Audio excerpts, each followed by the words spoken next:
that we done came from the bottom. Mad that we up, but I don't hear him talking. Started with knowledge inside of my noggin. We took a dream and then we started blogging. Put my city on the map now. I'ma say how it is and I don't back down. On the road to 100K, we finna act out. We gon' show them that we not just in the background.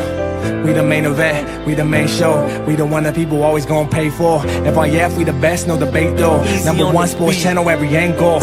I'ma show them all how we ride. Best sports talk show, we not like them guys who playing it safe while they feather the lines. We switching the narrative all of the time. Like who to go in the game is not MJ. Kobe Bryant top 10, not what we say. I keep Elijah one is very overrated. Keep it real if it in fact we don't say it. Now stable, we won't be ignored. We number one, especially when coming to sports. FYF bringing the heat here, of course. Where everything backed up with actual source. Everything backed up with actual source.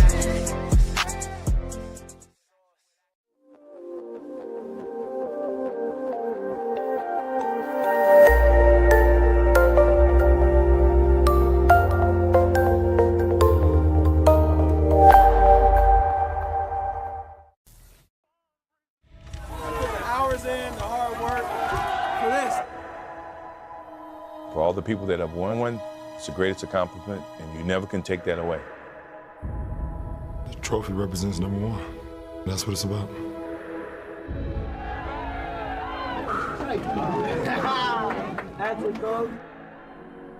Still a dream right now. It looks so much better in person, too. Hard-fought games. The stakes do not get any higher. Two of the greatest words in the world. Game 7. Nothing like Game 7 in the NBA Finals. One game for everything you ever dreamed of. Puts it in. He is the moment.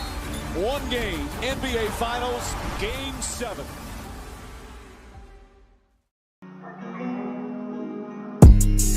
Yeah. Hey.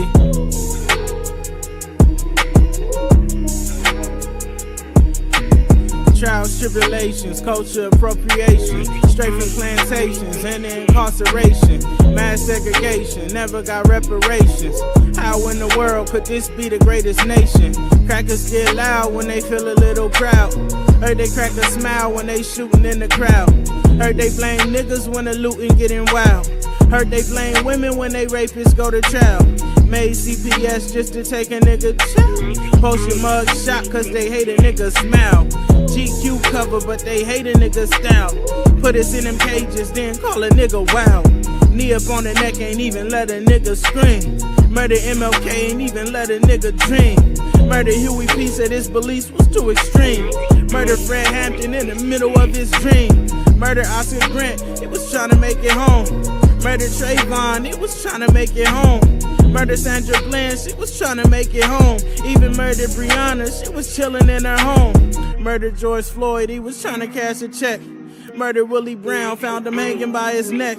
Murdered Rashad Brooks, he was trying to get some rest. Murdered Tatiana, she was trying to get some rest. Murdered Austin Sterling, he was trying to feed his fam. Murdered Eric Garner, even had that shit on cam. Murdered Freddie Gray, had him shackled in a van. Even shot Tamir with a toy in his hand. It's a couple things that you gotta understand. Niggas getting killed for stealing on stolen land. Niggas getting hung while they on a morning run. Mighty is the tongue, but I suggest you keep a gun. Niggas getting murked just for sitting on they porch. Niggas getting murked just for sitting in they car. Niggas getting murked just for trying to get a meal. Niggas getting murked and we trying to make a meal. Hope you proud, boy. I know you heard about them Proud Boys. Donnie Thornberry, they some wild boys. I know you black, but are you proud, boy? I hope you proud, boy. Yeah.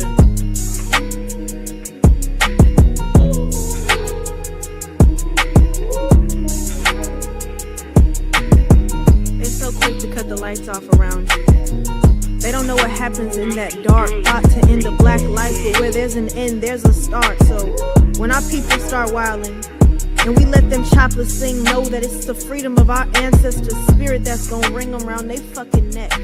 Bet that we ain't never had to beg to get our respect back.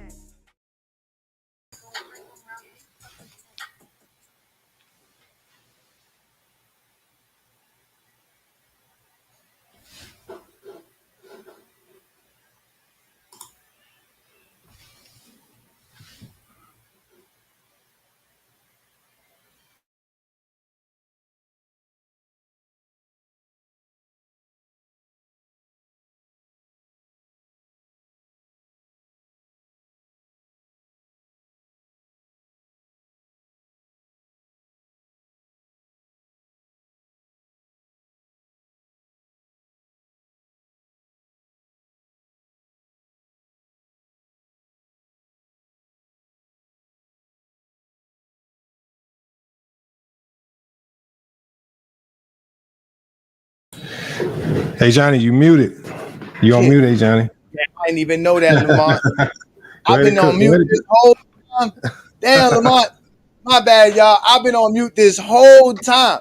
Didn't even know that. Anyways, ladies and gentlemen, welcome to a special FYF Sports debate and GOAT James Kingdom live stream play-by-play of the NBA Finals. I'm going to be your play-by-play announcer. Lamont will be the color analyst. We're going to break down the NBA Finals Game 7 historic matchup. It's the national anthem right now. As you can see, we had a little bit of a mix-up here because we're collaborating both channels to do this live stream. So thank you guys again for joining us. This is going to be a great stream. We're going to do this. Hit that like button. Hit that subscribe button. Check out the membership on both channels, FYF Sports Debate Clips and GOAT James Kingdom. I'm the exposer. I'm in the building, and Lamont's here as well. Peace and blessings, Lamont. My apologies, brother. I didn't even notice I didn't have the sound on.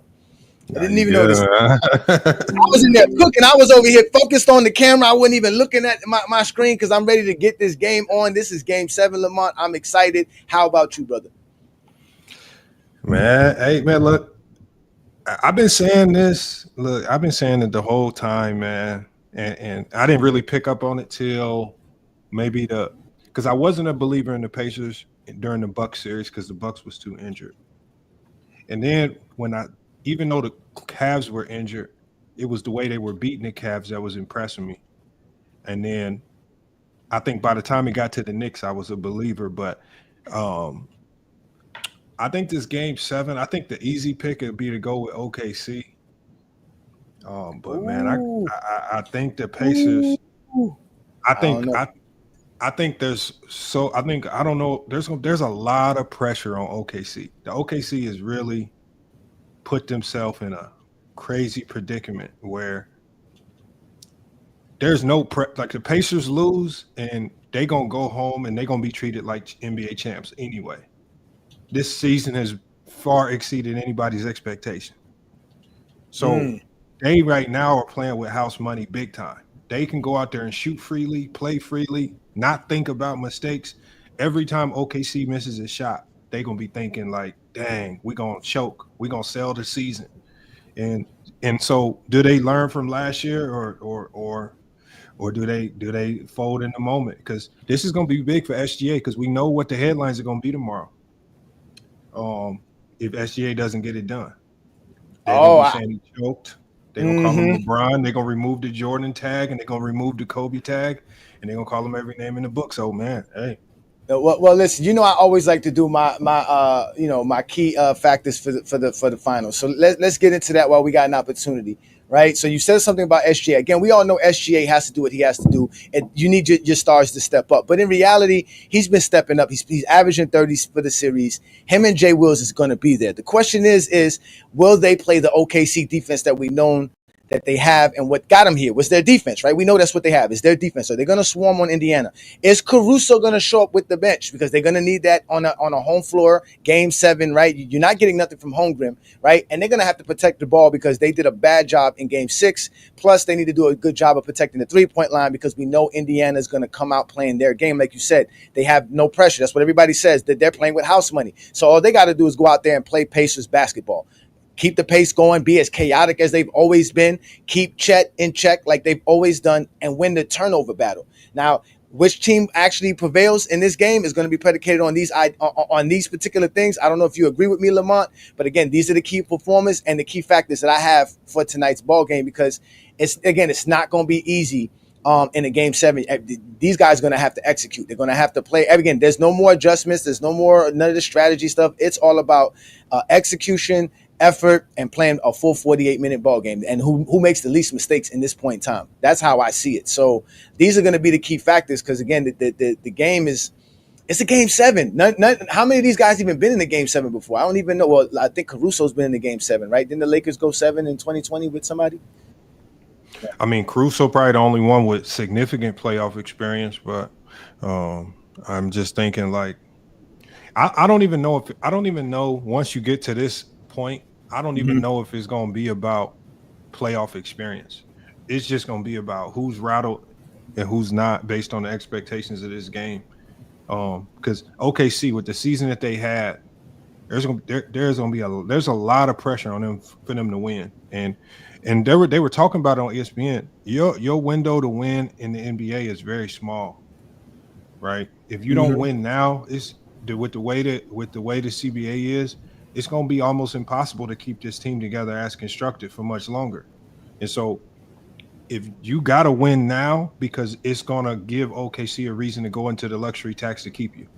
But if you lose, then the doubts start creeping in. You know, is this coach the right coach? Is Lou Dort the answer? Is Chet, is he a physical enough presence? And then that's when you start seeing organizations make tweaks here or there, just like the Lakers did after 2020. Little tweaks here and there, you know. But when the doubts creep in, it start making you make them tweaks. So OKC, man, they gotta win it, man. I want SGA to win it so they don't kill him. But I have a funny feeling that the Pacers are going to do something crazy. But see, that's the problem with Zesty Jeffries right there, Lamont. If he loses, they're going to bash him. If he wins it, they're going to say he's Kobe and Mike. It's like they're the worst of the worst. It's like, and that's all they're waiting for right now. They're not going to praise Indiana if Indiana wins, right? This is what they're watching tonight's game for, to see if SGA is that guy. Like, they don't care about nothing else.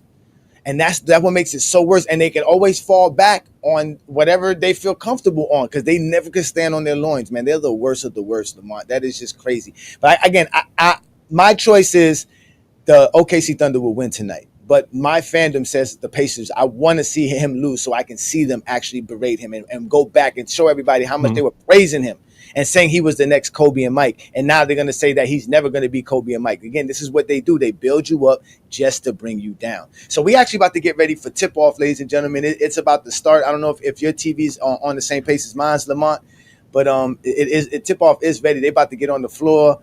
And we about to have fun. We also going to have a what you call it, a shot chart here, Lamont. What would you call it? Just an interactive scoreboard. Okay, he's gonna have. So we're gonna have an interactive scoreboard. So it's gonna be more than just my pretty face on the camera screen for y'all to enjoy tonight's ball game. So we thank you again for joining us. Like I said, hit that like button, hit that subscribe button. We're about to get a tip off right now, and the OKC Thunder started with the same lineup they've been going with for the last 3 games. It's Chet Holmgren, Hartenstein, Jay Williams, Lou Dort, and SGA. And we got obviously the same starting 5 for the Pacers. They're going left to right. Pacers won the tip-off. We get a Nembhard jump shot. He makes it. That's the first basket of the game. 2-0. Indiana is up. Nembhard hit a nice little mid-range on the right side elbow. Again, OKC will be going from right to left here in the first half. They're wearing their teal uniforms. Jay Wills is trying to attack the basket. He gets it blocked by Naismith. Here comes the Pacers. They're starting off early. They got Nembhard on the left side. He's looking to drive past Holmgren. He does. Finds Turner in the corner. He pump fakes. Finds Haliburton, who also pump fakes. Pulls up for the 3, but they call a foul because Lou Dort did foul him before the shot. So, okay, so it even shows you Indiana possession. Like it says, okay, Indiana has the ball. Okay, this is going to be cool. So y'all can see the interactive score right here. Oh, but it's a little bit ahead here, though, than what I'm watching. It's a little bit ahead. Boom. Okay, so we're going to have to go there. So y'all see the Turner miss. There you go. So here comes OKC, giving it to Hartenstein. They get the SGA. SGA trying to work his magic. Gets to the paint. Step back. Drained it. Nasty. Oh, this is going to be hard to do, Lamont, with the visuals being a little bit faster, but it'll be all right. Let's see here. So we got Nembhard with the ball. Oh, they leave Siakam open. He drains it. Uh-oh. It's live and direct. It's live and direct here. Here we go. It's 5-2, ladies and gentlemen. 5-2. OKC is down. Jalen Williams has the ball. He's working his magic. Tries to find somebody. Gets it to SGA in the corner. SGA dribbles. Goes to the paint. Spins to his left. Goes back to the baseline. Finds nothing. Stays on his pivot. The ball gets knocked out of his hand. I guess it's SGA shot clock violation. No, he misses the shot. Rebound, Indiana. And they call a timeout. Oh, no, they call a foul. It's a foul. So it looks like they're going to work SGA early in this game. They weren't doing that in games 4, 5, and 6 there, Lamont. Mm-hmm. I'm trying to get the game on my TV now so I can see what you're seeing. You got to give me 1 second. All right, so we got Nembhard. Oh, here go. We got no foul. We got Nembhard with the ball trying to work on Chet. Attacks Chet. Goes all the way to the paint. Get it blocked. Then he gets to Siakam. Siakam has the ball. He's trying to go to the ball. He shoots the ball. He airballs. SGA gets the rebound. Here we go. SGA working on the left side. Got Nembhard on him. He gets the screen by Hartenstein. Gets all the way to the lane. And then he meets a bunch of Pacer guys, and he gets to the free throw line for the first time in the ball game. Ladies and gentlemen, I do not see Scott Foster on the floor, nor do I see Tony Brothers on the floor. I don't know if Gucci Man is out here on the floor, so we might just have a clean game with the referees are not involved. So, they're not actually sending SGA to the line. He's actually was fouled on the floor. So here we go. OKC's going to take it out of bounds. They get it to Jalen Williams. They got Naismith on him. Then they got Turner on him. Well, no, Naismith's back on him. Here comes Nembhard is on SGA as he gets the ball on the left side. Goes baseline. Pull up from 12. Makes it 4-5. Pacers have the lead. And these guys here are truly spamming, boy. They are some spamming people, boy. Here we go. Haliburton gets all the way to the lane. He got it blocked by SGA. Here comes the OKC Thunder in transition. SGA got the ball. Looking to get a screen from Hartenstein. Oh, here we go. Hartenstein gets the ball back. He drives to his left, spins to his right. No, gives it up to Jalen Williams on the left side. Jabs to his right, then dribbles to his left. Almost dribbles out of bounds. Finds Chet Holmgren by the elbow. Chet Holmgren fakes to his left, spin right, and he actually makes it. It trickles in with a nice little 14-footer right in the paint. Here goes Haliburton with the ball. 6-5. Here we go. Haliburton passes it to Turner, who's been a pedestrian on offense. If we let Peter Bagjuice talk about offensive players not doing nothing. Here we go. But Turner attacks the basket right on Chet Holmgren. Oh, they leave Siakam open. Passes it out to Haliburton, who left open. He drains it. You got to defend that three-point line. You cannot let Haliburton and the Pacers shoot all these three-pointers and make them and get hot. Once they bring in PDF Nike, y'all know who PDF Nike is. It's going to be trouble. Here comes Chet Holmgren trying to get to the basket, but Siakam says, not in my house. So they got to go back to Jalen Williams. He attacks, get all the way to the paint, goes off the glass. He misses it. Here comes Nembhard. Nembhard going all the way. And he finds, Haliburton says, I'm feeling it. And I am feeling it. It's an odd hand. He is shutting it down. Another three-pointer by Haliburton. The Pacers fans are in the building. They're going crazy. 11-6. Haliburton made the first 2 3-pointers of the game for himself. Here we go. OKC at the ball. They're trying to get it over. Lu Dort gets to the basket, reverse in, and makes it. Wow. A nice little pass cut, a little cut from Dort, and a nice pass from Hartenstein, which people be disrespecting Hartenstein because he could pass the ball. Here comes Siakam. Goes right, then goes left, step back on the nail. Misses it. Chet Holmgren with the rebound. Here comes SGA with the ball. 7:25 to go in the first quarter. It's 8-11. Oh, here comes SGA all the way to the paint. He gets there, and they don't call. They actually do call a foul. SGA finally gets to the free throw line for the first time with 7:21 to go in the first quarter.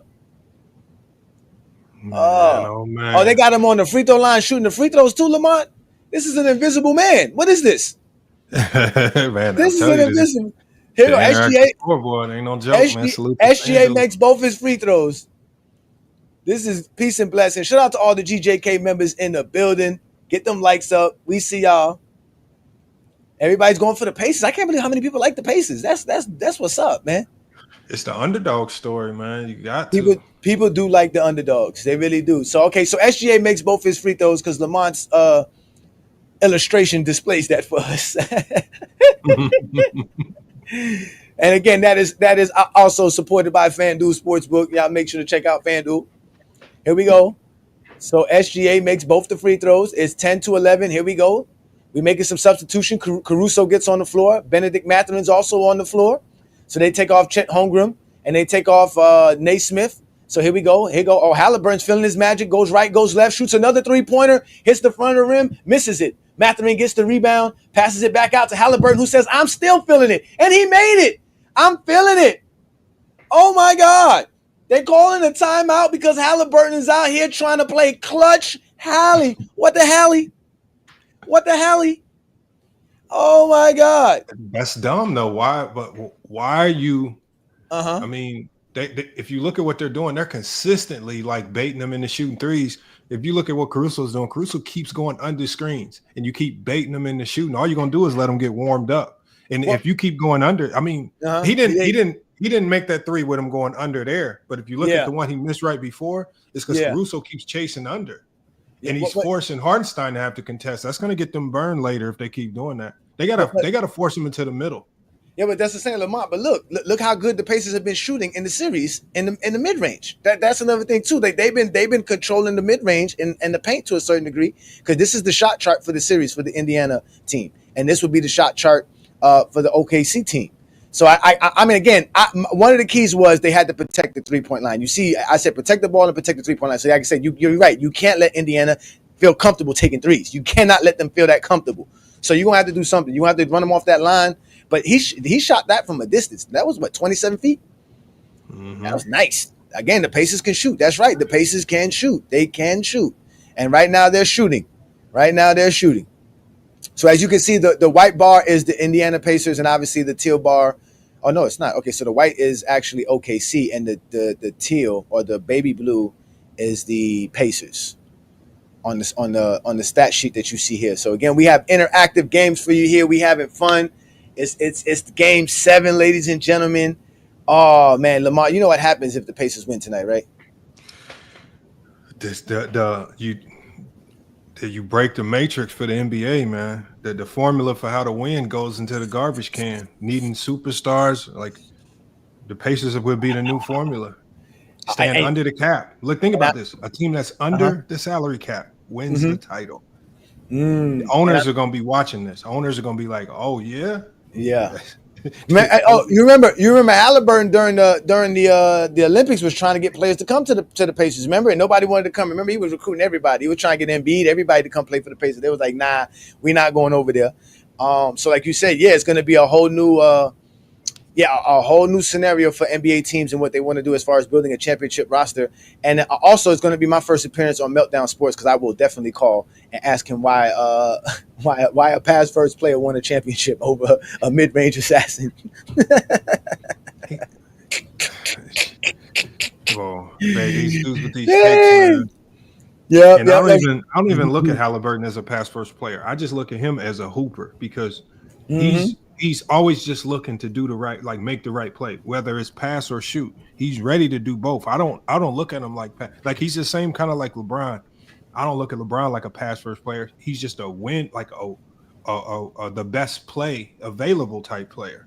Like a pass first guy is like a TJ McConnell or somebody like that. Somebody that's really wanting to go out there just to jumpstart the offense. But I don't look at Haliburton as a different beast. They keep saying that, but no, anybody can have a 35-point triple double in the playoffs is not a pass first player. Like there's just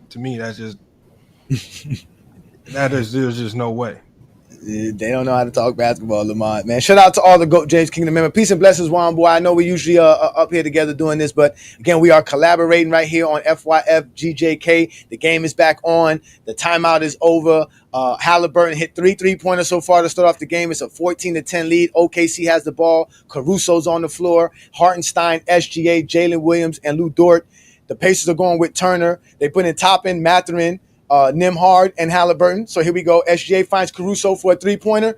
He drains it. Like I said, Caruso and the bench have to show up if they want to win tonight's ball game. So open 3-pointer, Caruso attacks, and he makes it. So here we go. The first 3-pointer for the OKC Thunder. And here comes the Pacers. Nembhard going left side, picks up his dribble, gets it to Turner. Turner finds Haliburton. They swarm him. They double team him. He still gets to the paint, finds the open man. They leave Turner open. He pump fakes. Nembhard's open. Then he gives it out to Mathurin. They are rotating very well on the OKC side. The clock is going down, and it's an air ball. Rebound, OKC. Here comes Jalen Williams on the right side. Again, here goes OKC's defense. And Jalen Williams falls down, and then it's a turnover.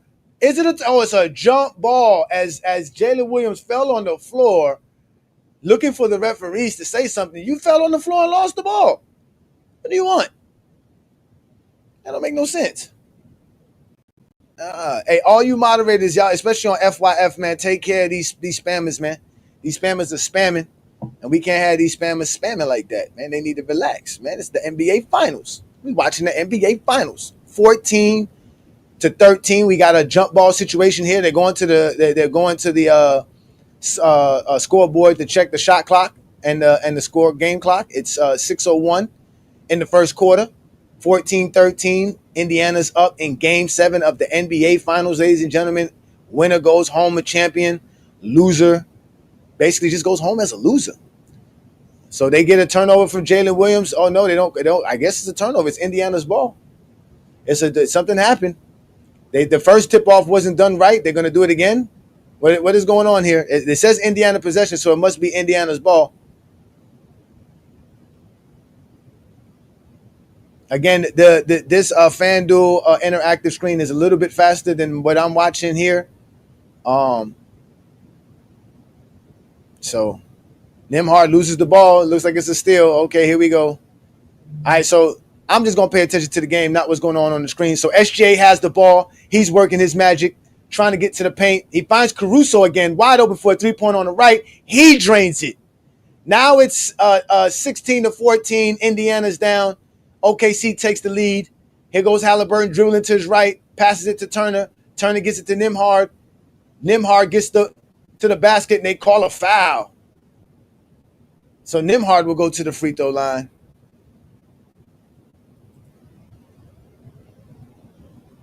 FanDuel knows the script. He say FanDuel knows the script. I know, right? How does FanDuel know what's happening before it actually happens? What's going on here? It don't make no sense.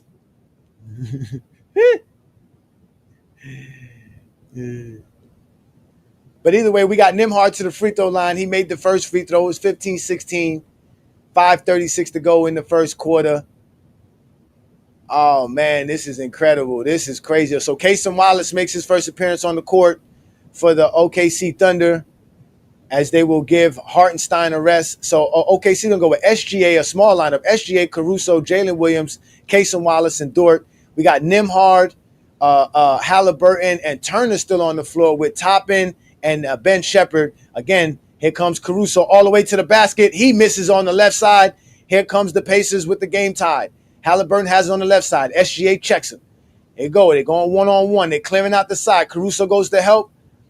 He dribbles back out, gets it to Nembhard. Nembhard looks to get the screen, but dribbles to his left, and they leave Toppin open. Toppin doesn't take it. They're doing a good job of closing out on the three-pointers right now. Haliburton just lost the ball, and I think he hurt himself.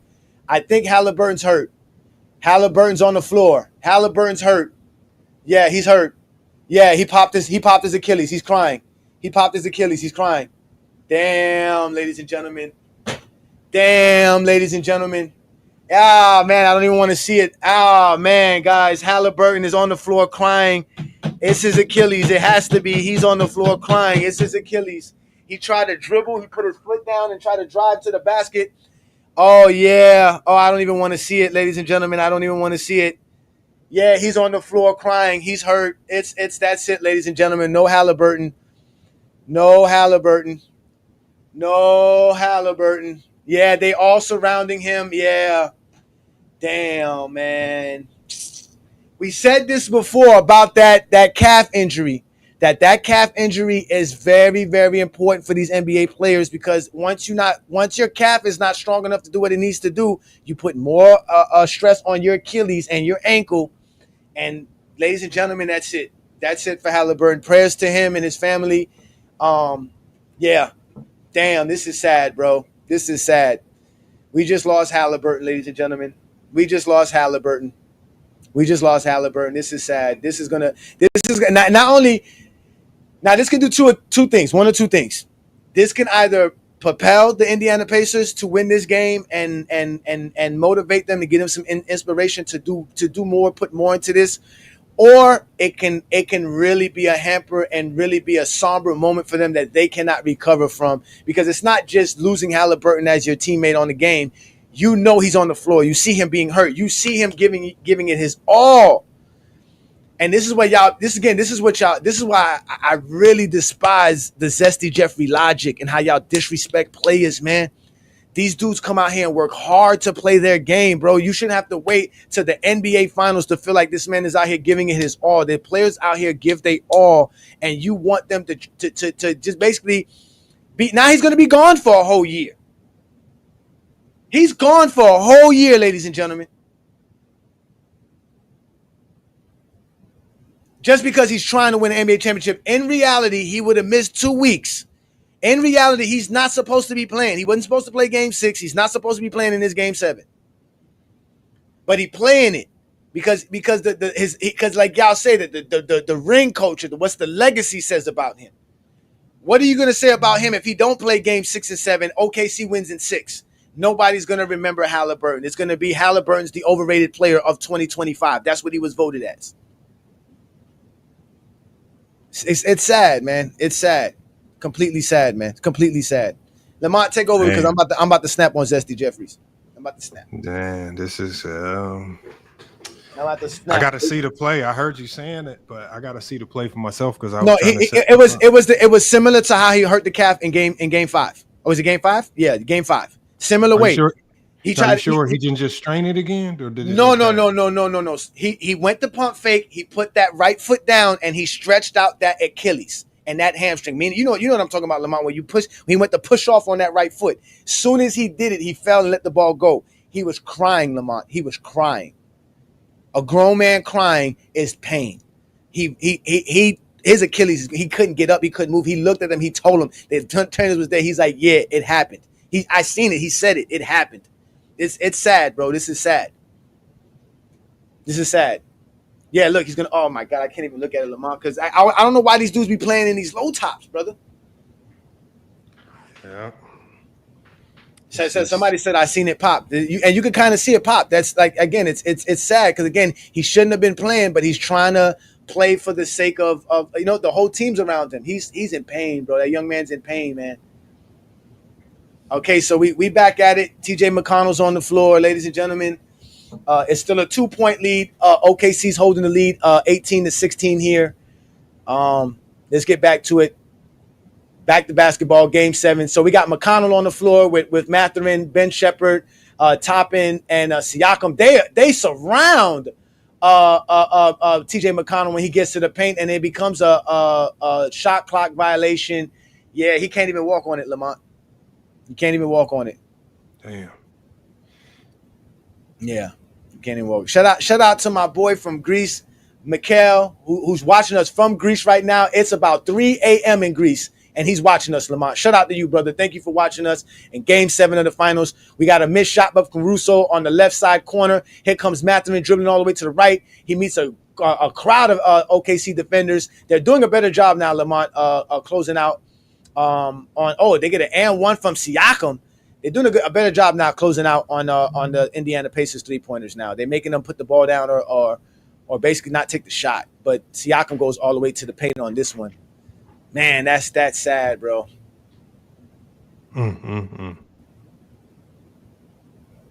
See, though, somebody said you could actually see it. I know you can. I've seen it before. Who was the other player that tore their Achilles and you saw it pop? I think it was Kevin Durant. But, again, that calf injury is nothing to be played with, man. And then you wonder why teams do load management for their stars. When the players tell you it's the owners that give you a list of games that you can take off because they don't want you to play and they don't feel it's necessary for you to play when you're out here playing guys $400 million. All right, so Siakam misses the free throw. Here comes SGA working on McConnell. On the right side, posts him up, spins to his right, fadeaway, misses it, all air. No rim, no nothing, just all air. Here comes the Pacers. Mathurin, he has Chet Holmgren on him, goes left, gets all the way to the basket, shoots it over his head with the right hand, but he misses. Here comes SGA after the Caruso board, gets it to Kendrick Williams, back to SGA, left side, Ben Shepherd on him, dribbles to the center. They leave Caruso open again on the right wing. He in and out, misses it. Rebound, Kendrick Williams. Passes it back out to SGA. The shot clock reset, and so does the offense. They get it to Wallace. Wallace back to SGA. Looking for the screen. Jabs left, right, goes left. SGA guts to the paint. 10-footer right at the dotted line. Basket. 20-18. 3:15 to go in the first quarter. Here comes TJ McConnell. They got to do a better job of guarding TJ McConnell. Here comes Toppin all the way to the basket on the left side. Misses. OKC has the ball. Can they take advantage of this situation? Haliburton is done for the game. He's probably going to be done for the next season as well. Here comes SJ trying to work on McConnell. Goes to his left, then spins to his right. Passes it to Chet Holmgren, who pump fakes the 3, goes to the basket, shoots a floater at the free throw, makes it. 4-point lead, OKC. Here comes Siakam. He got Kendrick Williams on and gets the top end screen, dribbles to his left, gets it to McConnell. They're actually sticking McConnell now. Oh no, they actually sticking McConnell when he has the ball now. They're not just giving him 10 feet. Oh, Siakam shoots it from 17 footer. Nice shot. Right about the at the horn, right above, just underneath the key. 7 points for Pascal Siakam. It's a 2-point lead for OKC. Chet Holmgren has the ball. He's looking to work his magic, gets it to SGA, tries to set the screen, waves it off. SGA wants to work his magic, has Mathurin on him, dribbles left, keeps dribbling, hesitates, pulls up from the left elbow, front iron, misses. McConnell says, it's my turn. I'm going to take this coast to coast, finds Ben Shepherd, gives it back to McConnell. Here we go. Cason Wallace is all over him. See, that's another thing I always said, Lamont. You never let a ball carrier, ball facilitator have vision, bro. You don't give him 5-6 feet to just dribble anywhere he wants. You get on him. You apply ball pressure on the man. You don't let him see the basketball court. He's just going to tear you apart. And now they changed that philosophy. They're actually sticking TJ McConnell when he has the ball. They're actually on him. Good job. Oh, here we go. Kendrick Williams has the ball. He's trying to do something with it. He's not nobody to do nothing with. They get it to Wallace. Wallace trying to work the shot clock going down. 1 second. Gets it off the glass. They miss it. Okay, though, they're going to call it a shot clock violation. That's a turnover. So it's still a 2-point game, 22-20 with 1:18 to go. It is Indiana's ball. You can watch the game now, Lamont. Are you seeing it? You got your TV on? No, I'm watching the game. I'm still a little bit behind, but I'm definitely watching the game. But yeah, it's gonna be a game where I'm just trying to identify now who's the other pacer that needs to step up if they're gonna even have a shot. Because as this game wanes on, I don't know if TJ McConnell is gonna be able to give the firepower. I think it's gonna have to be Neesmith. I mean, if there was ever a game, but I just don't know if he has the playmaking to do it. It's not going to be Neesmith because Neesmith only could score off of catch and shoot, basically. To be honest with you, I mean, not Neesmith, Nembhard. Nembhard. Okay, yeah, Nembhard. Yeah, Nembhard. Yeah, okay, yeah, Nembhard's gonna. And I also think with that scenario as well, as a team, they're just gonna have to step up. As a team, they're just gonna have to rally together. I expect some out of Toppin if they're gonna win tonight. Something out of Mathurin if they're gonna win tonight. Yeah, they got to get something out of those guys. And again, Siakam got to be Siakam. So. I don't know if Siakam has to get 25 points, but maybe a dub would be nice. Or so Mathurin, if you can get another big game out of Mathurin, that'd be huge. But yep, here go Mathurin to the right side. He missed it. He gets his own board and then shoots it back up and makes it. So there you go. You got Mathurin who put his first basket in. So here we go. OKC has the ball. It's 30 seconds left to go. There's a 10-second differential from the shot clock and the game clock. So let's see. Jalen Williams drives all the way to the basket and makes it with his left hand right over Ben Shepherd. So the shot clock is turned off. 2-point lead for OKC. Here comes McConnell, and Wallace meets him at half court. Like I said, you can't let a ball carrier and a ball facilitator just dribble wherever they want to. You got to apply that pressure on them, and that's what they're doing. Look, he can't dribble because Cason Wallace is on him, and Cason Wallace strips him, gets the ball, passes it out to Holmgren. Holmgren's looking to score. 3 seconds, 2 seconds, tries to do the Euro and gets a foul call, and it is a – is it an and one? Did he make it? No, he didn't make it. So it is a blocking foul. See, TJ McConnell is not that great of a ball dribbler. I keep telling people this. No, he's turnover prone. He for the limited minutes that he gets, he averages about 2, close to 3 turnovers a game, which for a backup, that's a lot. So he is high turnover prone in limited minutes. So you can only assume that that's going to go up. The more minutes he plays, now that he has to try to fill Haliburton's job, I would just go. If I'm Carlisle, you got to go to Nembhard. You got to, because TJ has to be the secondary guard out there. I mean, you'll be small, but yeah, I mean, they got to get something out of Turner. I don't know what happened with Turner. They got to get something out of him. So Chet Holmgren goes to the free throw line and makes one of them. You would think, man, with turnover, or you would think with Turner, but see, Turner and Obi Toppin, they heavily rely on Haliburton's playmaking to get going. They do. They need Haliburton to get going, and without that, I mean, and his energy and communication. Yeah, and his energy and communication. You see him communicating a lot on the floor. Oh yeah, it popped. Oh, I just saw it, Lamont. It popped. Oh, I didn't mean to see it. Why did they show it? Oh man. Oh God. Prayers to that young man, man. Prayers to that young man. So as y'all can see, it's a 25-22 lead here.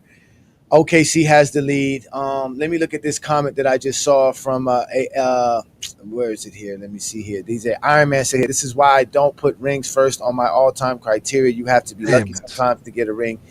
We were just about to have a game and a half, bro. We were just about to have a game and a half. I mean, we still have a ball game, but again, it's a somber situation. It's just somber. It's just like, yeah, you're right. Like if OKC wins it, it's not gonna feel like a true winner to me. Because it's always going to be a big what if. That's what it's going to be. I mean, you take the win however you get it.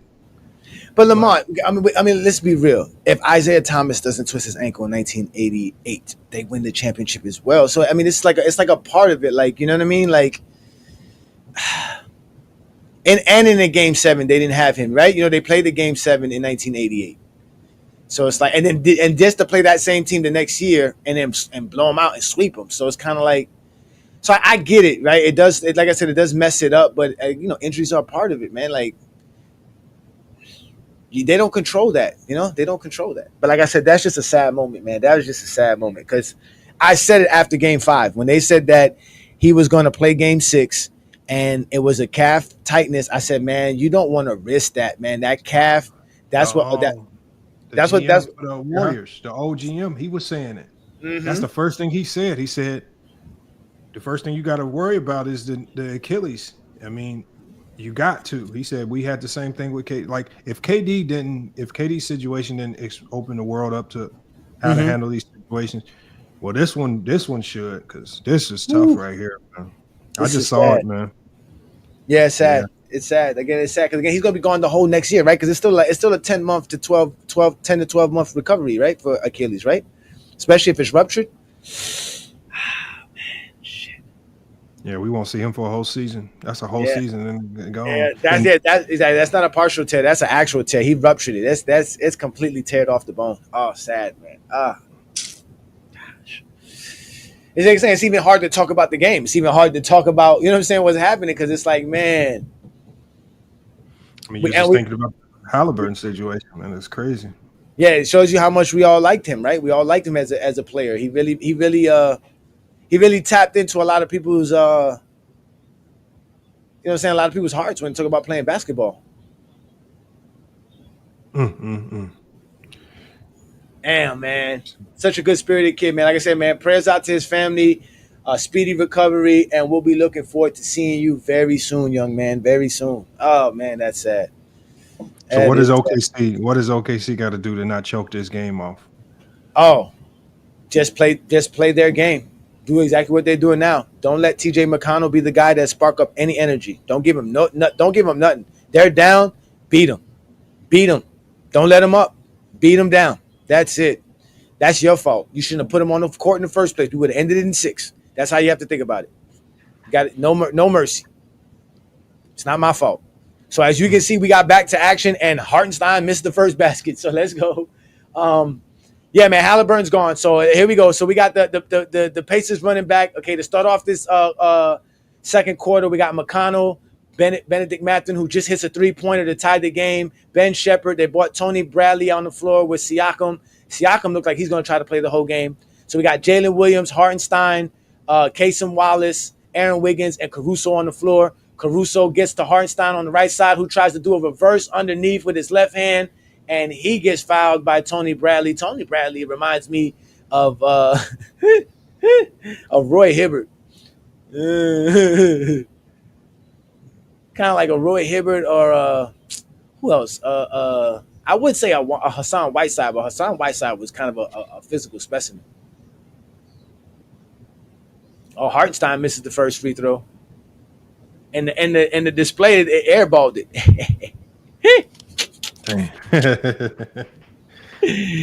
I wish it did like a little green thing, like if somebody makes a shot, it does like a green or something like that. But, yeah, something like that. Yeah, it is what it is. I got no complaints. I actually like it. It's better than some people. Some people just have a scoreboard up there and it's just showing the score, and it ain't really showing nothing. But at least this is at least giving us some insight into what's actually going on. Yeah. And at least y'all can see if I'm accurate or not with my information. Here we go. Siakam goes to the paint. They strip him, but no, it's a foul. Okay, Siakam. Hey, do you believe what Siakam said about that? That's something that he has where he can't close his eyes, man. That's That man really channeled some spirits, man. I don't care what he tell me. That was his African senses kicking in right there. I don't care what nobody tell me, bro. It's like catching the Holy Ghost. It looked crazy. Whatever he did, he did, do that again. If they want to win this game, he's gonna have to do that. They're gonna have to do that again.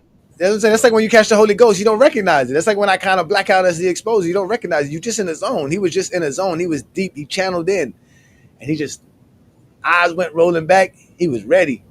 I'm talking about he didn't know his eyes was closed. Yeah, you didn't know because you was in another world. You was in the ancestors realm. So Siakam makes the first free throw. He's making the first free throw. So he misses the second. So we get a Hartenstein rebound. Hartenstein out here throwing elbows. But here we go. Caruso got the ball. He got Siakam on him on the left side. They're looking to get a stagger screen for Wallace, but they get it to Hartenstein. Hartenstein gets to Jalen Williams, gives him a screen. Now it's Jalen Williams and Bradley. He takes a step back to the left. He misses it, and they get a rebound by Wallace. Caruso has it. They're going to reset this clock and reset the offense. Caruso's looking to get it to somebody, gets it to Hartenstein. Oh, they leave Caruso alone after the pass, and he cuts to the basket. What a move by Caruso. 27-26. OKC's up, 10-28 to go. Here we go. Tony Bradley finds Mathurin. Mathurin fakes it. Finds Bradley again. He's opening the paint, and they foul him. Good job by Jalen Williams to foul him before he can get up for the shot. So he's going to go to the free throw line. So it looks like they're going to take their this part of the game to kind of conserve SGA, right? Because they're going to want to play him a lot in the fourth quarter and to end the game. I like what the Pacers are doing, though. The only way the Pacers win this game is if they make them OKC play in the half court, and they make an OKC play in the half court, which I think they're one of the worst teams in the NBA in the half court. I don't know, man. OKC? Yeah, I don't think OKC's not a very good half court team. They thrive off the transition and the turnovers. Yeah, turnovers. They do. I know. They do. Yeah, we'll see. I mean, right now there's still a low score. This is pretty low scoring for OKC and the Pacers. So it's we'll just have to wait it out and see. I'm curious to see how this second half plays out. What they do to adjust without Haliburton, man. That's going.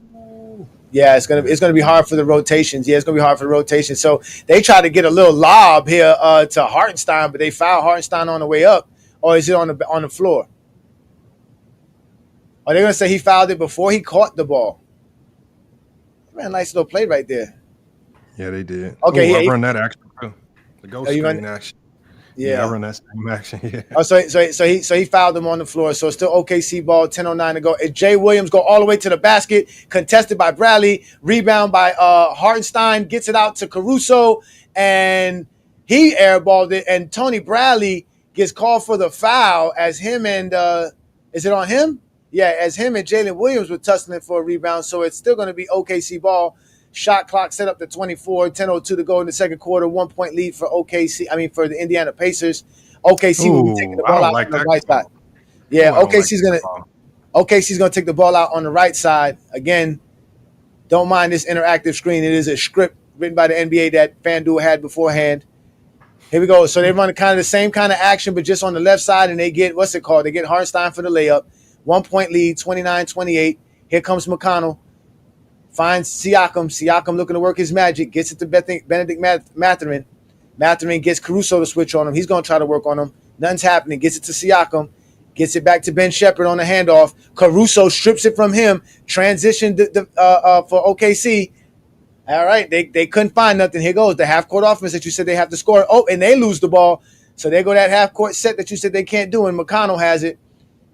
Back-to-back turnovers for both Indiana and OKC. McConnell's looking to work his magic, picks up his dribble, looking to get it to somebody. They get it to Ben Shepherd. Get it to Siakam as he has Wallace on him on the right side. He's going to post him up, backs him down. Got him about the baseline. Step back, 15-footer. Just miss it. Hartenstein with another rebound. Hartenstein is controlling the boards. That's a good thing. Caruso has it. Indiana shooting 39% so far in the game. Not too well, but they're 5 of 9 from the three-point land. Here go. Jay Williams goes left and goes right, tries to shoot it with his right hand, and he misses it. And they're going to say he was fouled. That is a horrible call, ladies and gentlemen. Tony Bradley's out here just hacking. Let's get Turner back on the floor. You got Hartenstein on the floor. You might as well bring in Turner. Why do they keep showing this damn play? Yeah, they're gonna keep showing it, man. This is huge right here. I mean, that's just, man, that's tough. I mean, that's the one thing with coaching, you can't never account for that. You never plan for that. You don't never have a fallback. Yeah, they showed it again. Yeah, I don't know why they're showing it again. I can't see that. Jay Williams missed the first free throw off the front iron. Damn.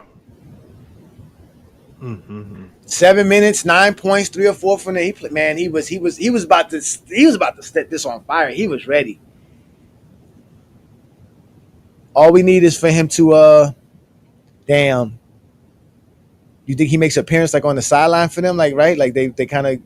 Nah, he's headed to the hospital, right? Yeah, he's going straight to the hospital. He's headed straight to surgery. 7 minutes, 9 points. I mean, he was on the verge of having a crazy game. Yeah, he was on the verge of putting an imprint on his game. All right, so we got a 2-point lead as OKC's up 30-28, 8:40 to go here in the second quarter. We got Nembhard, Toppin, Turner's on the floor now with Ben Shepherd, and Naismith is now on the floor. Here comes the OKC. They're running a little zone here to try to slow. Oh, but they get it to Turner in the paint. He shoots it, and they call a foul. Good job of attacking the zone here. A good cut by Turner as OKC goes to a zone defense, which we haven't seen them really run since like the first or second game. And they're running kind of like a 3-2 type of zone, hybrid zone here. So he goes. Turner's going to go to the free throw line. He misses the first one. Go ahead, Lamont. I'm sorry. It's like a matchup look. I don't know. It's like, it is like a hybrid zone. They're trying to match up, but like, see, I don't like that, man. Like, why as a coach do you do stuff like that? Like, why do you go to random stuff like? Yeah, I don't know. Especially when it's a 3-2, you leaving the corners open. You got Toppin on the floor. Toppin's only going to be in the corners. So here we go, SGA. Oh, they're going to call a foul there? What kind of foul was that? SGA tripped. That's not a foul. I guess. Oh, my gosh. So SGA's on the basketball court. That means fouls are being called. SGA got some ugly shoes, bro. I don't know what kind of shoes are those. It don't even look like you can lace them up. It look like they be loose and everything, too. Oh, yeah, you are right. That's a horrible call. He just spun and fell. Yeah, but he got to the free throw line, so. Hold on, let me see. He spins. Does he trip? He doesn't trip him. He just tripped on his own. It wasn't like he put his leg out. Yeah, that was, you know what I'm saying? Like, what is that? He's not doing anything. Did he grab him on the way? Like, nah, I didn't see nothing like that. That's what I'm saying. It's just like, man. Turner better do more than that today if they want to win. They're going to need something from Turner. A turnover from the inbounds. Wiggins has the ball in the paint. They still can't score. Wow. Here we go. Jalen Williams has the ball. They're going to set it up. 16 seconds on the shot clock. SGA dribbling left. Step back. 3-pointer. 27-footer. He misses it. Here comes Naismith with the rebound. Gets it to Toppin. This is what you got to do here, Indiana. You got to play your basketball. You still got guys who can score. You still got plays you can run, actions you can set up. OKC can make a lot of mistakes here, and you guys can take advantage of it, like leaving Toppin open for a 3. He misses, but Turner gets the rebound. They leave Naismith wide open. He's going to make it because he can shoot. So now it's a tied ball game, 32-32. And like you said, Naismith and that catch and shoot. And again, this is now. They don't have Hartenstein or Chet Holmgren on the floor, so this is where you got to take advantage here, Turner. Oh, they leave Lou Dort wide open for a 3. He misses. Rebound, Toppin. Oh, they strip it from Toppin. Wallace is all over the place. He's being active with his hands. They get it to Jalen Williams. Here comes SGA now. Reset the shot clock because they stole the possession. SGA dribbles to his right, step back, corner. Elbow mid-range, like 16 feet, drained it. Nasty. 34-32 timeout, Indiana. 7:14 second quarter.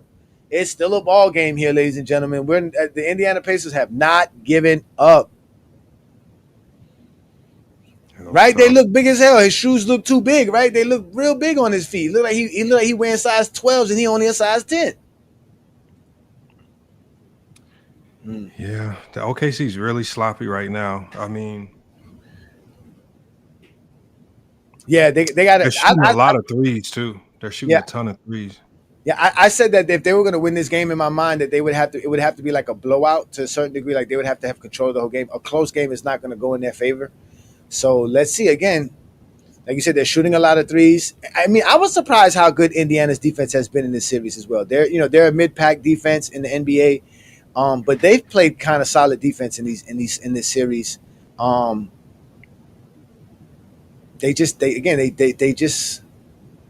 I don't know. I guess because they play such a chaotic style of basketball, it's hard to pinpoint what makes them so great, bro. It's crazy. Adrian Knight said it best, man. He said Haliburton put a damper on everything, man. That's crazy. You ain't lying. It did. It really did, man. Even you can even tell it in my voice and excitement, right? The way I'm trying to call the game now, I was calling it all excited.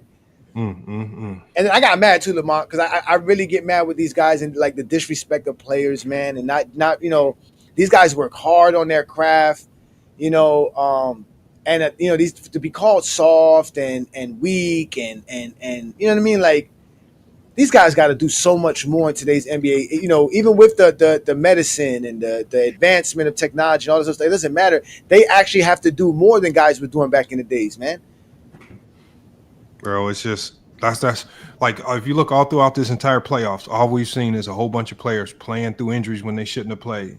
Right, but that's all we've seen. Even when you go to Aaron Gordon with the same injury, and he had a severe strain in the calf. But you've seen him come out and play in that Game 7 still. He wasn't even supposed to be – he's supposed to be out 3 weeks.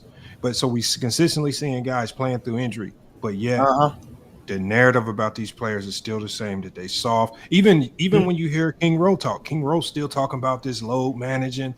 It's just like, where's this load managing at? All I see is a whole bunch of guys playing through injuries that they should not be playing through.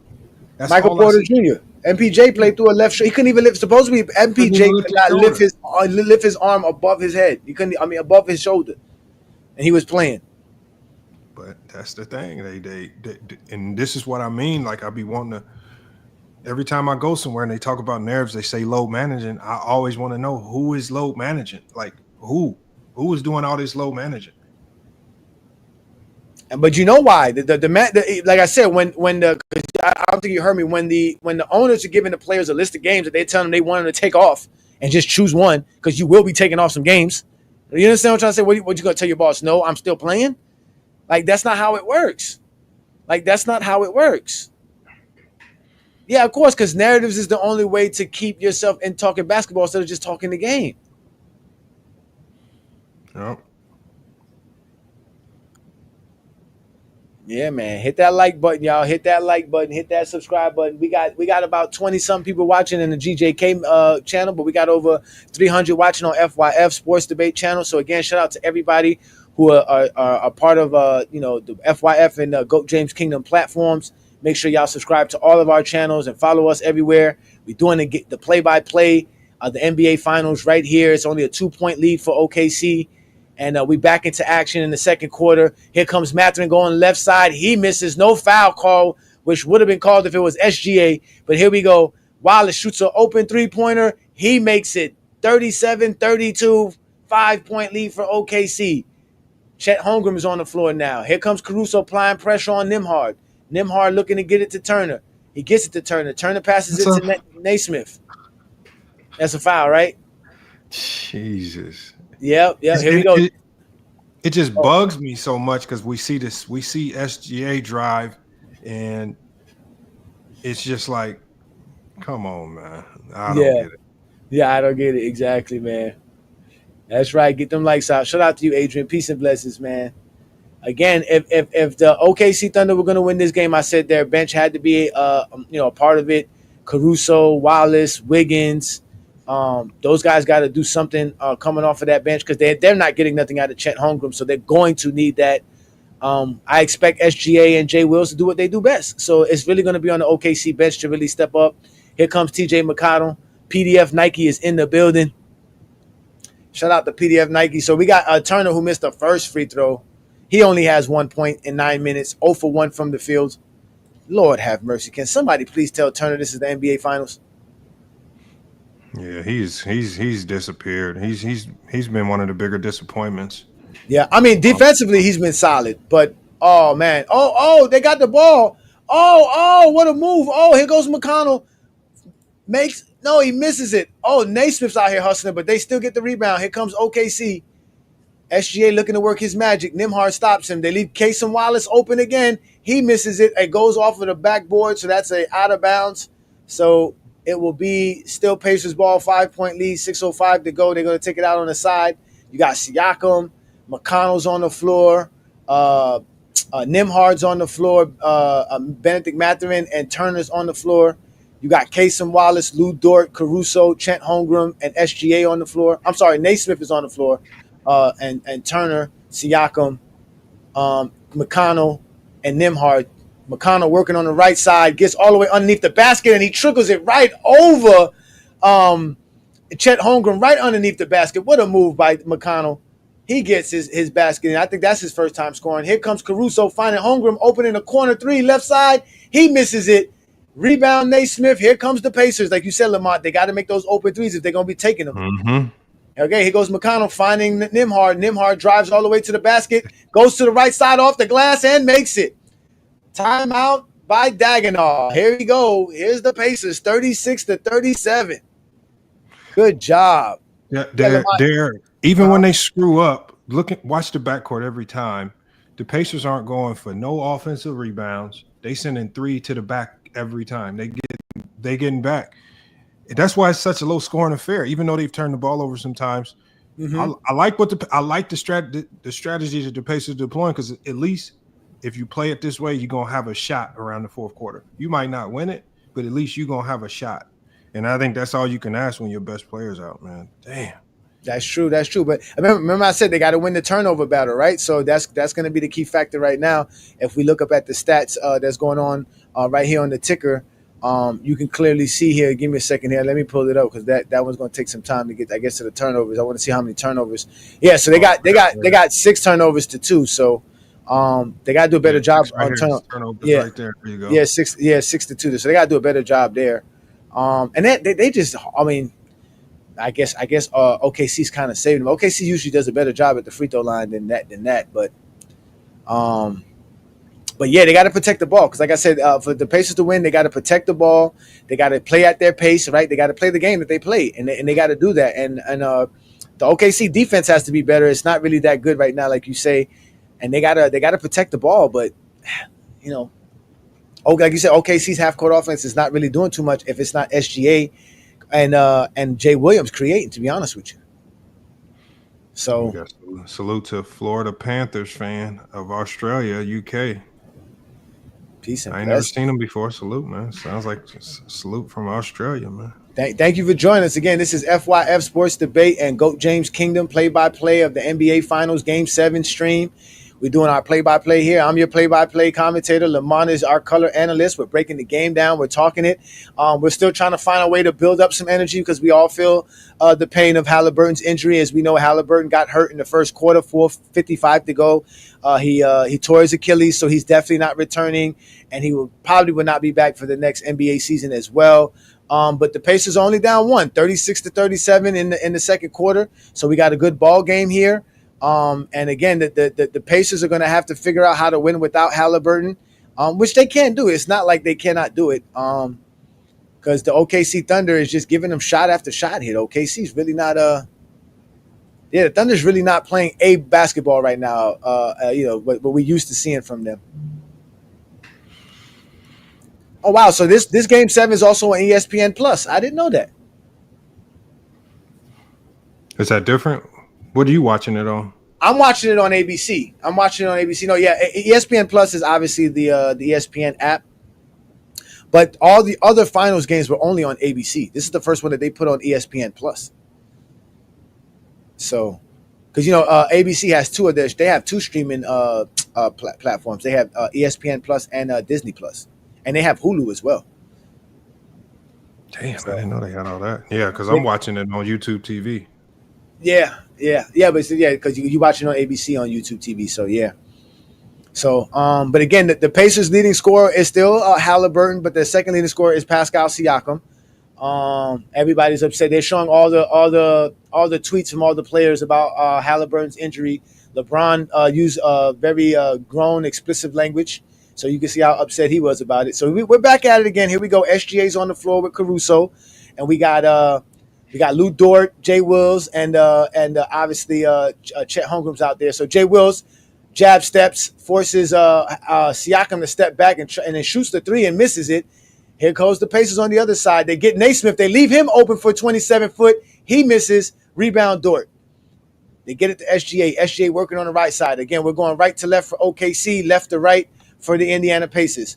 SGA dribbles all the way to the left side, spins to his right. He finds Dort open on the wing three-pointer right side. He drains it. 4-point lead for OKC, 40-36. Lou Dort drains a three-pointer.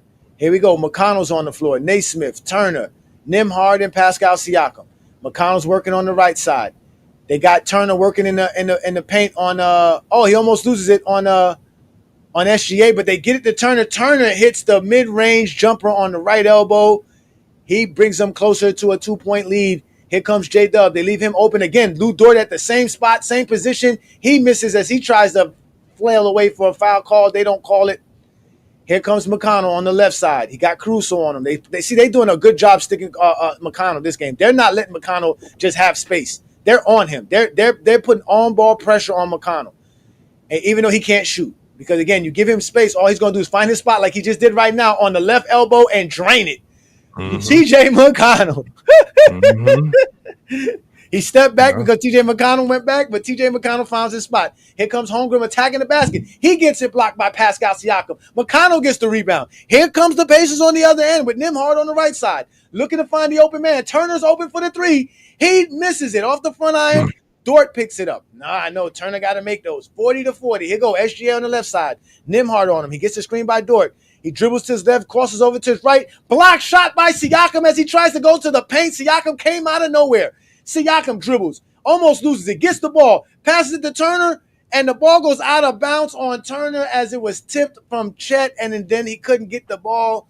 So it's a turnover by Siakam. They're bringing in Mathurin as the dead ball.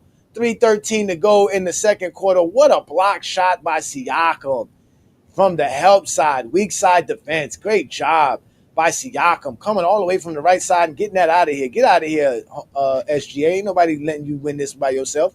You better do something.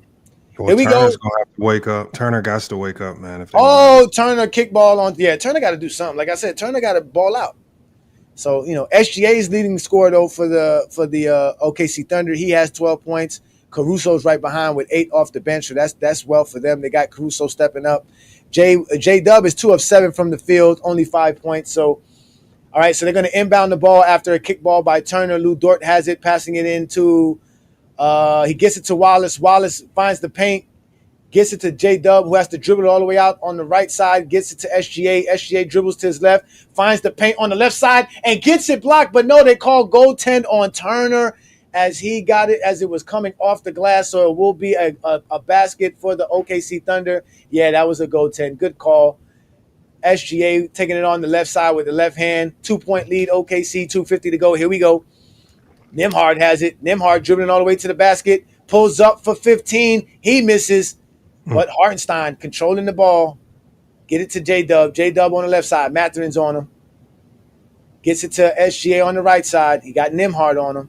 SGA dribbles out, looking for the screen from Hartenstein. Gets it, but gets a double screen. Splits the defenders. Finds J-Dub in the corner. He doesn't shoot it, but they get it out to Dort, who shoots it. He misses it all off the glass, just all air ball. It didn't hit the rim, so it's only 0.5 seconds left on the shot clock as Hartenstein and Naismith tussle for the ball on the ground, and it's now a jump ball.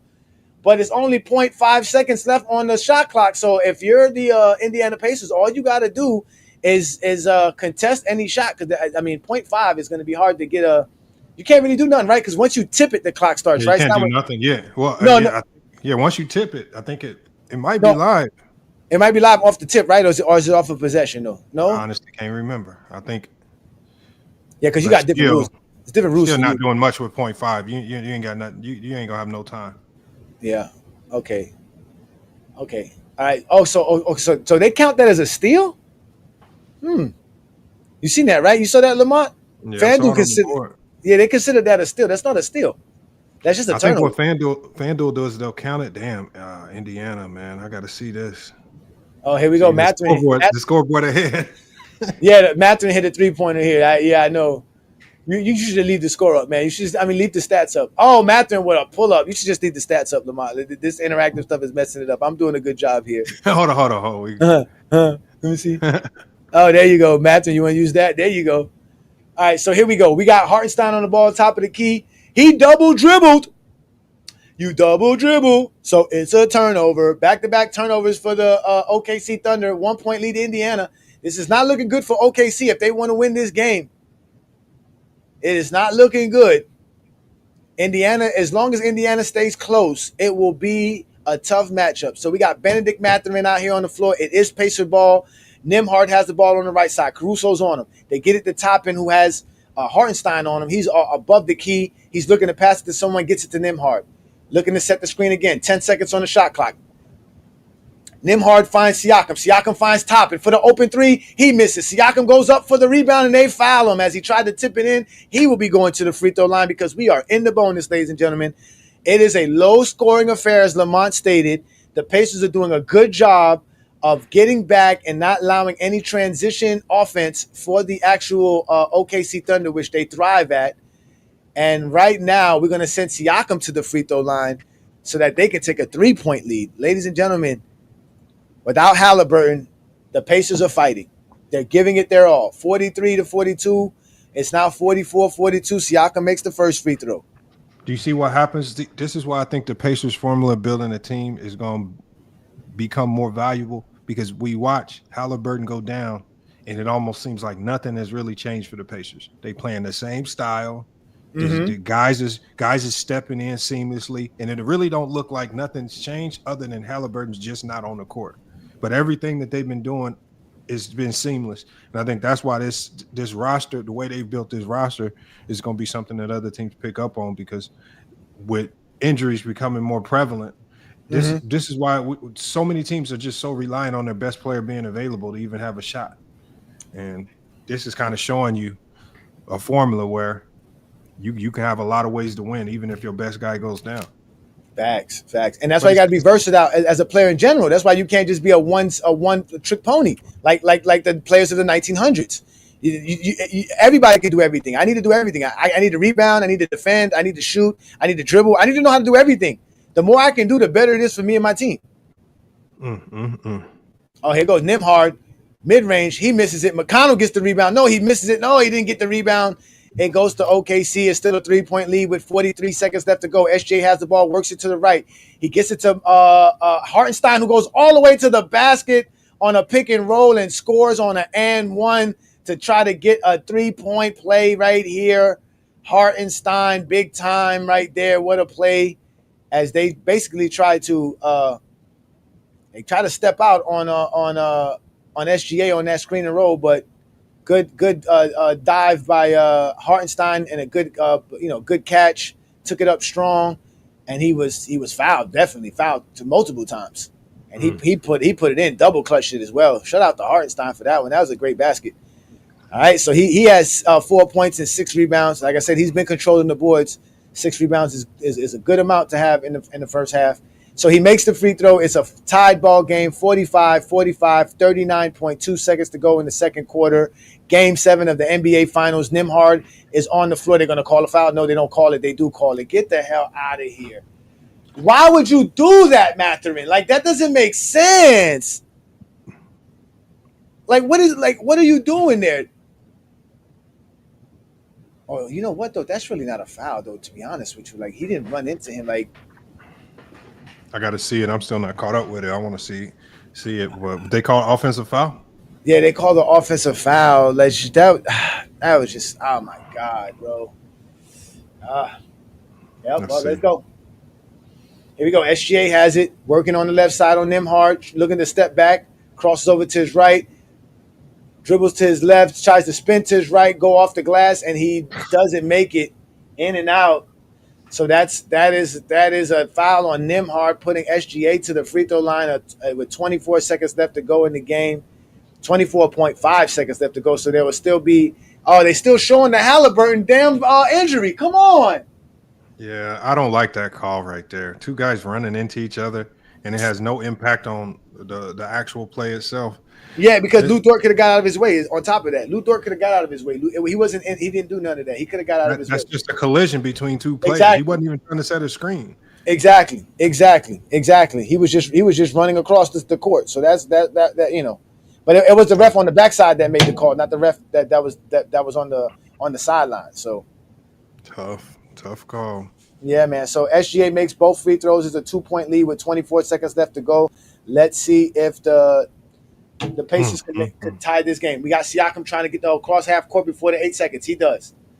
Caruso was on him. They get it to Nembhard. Nembhard has the ball. Dort's on him. He's 40 feet from the rim. They're looking to set all kind of actions. They said, oh, my God, Nembhard pulls up from the 3 and makes it from 30 on the left side. A 1-point lead. SGA heaves it from half court and it doesn't go in. And Indiana has the lead at halftime, ladies and gentlemen, off of a Nembhard sidestep 30-foot three-pointer. Wow. Score is 1-0. Wow. 1-0. That's what you would say at halftime? We up 1-0? I mean, you got to think.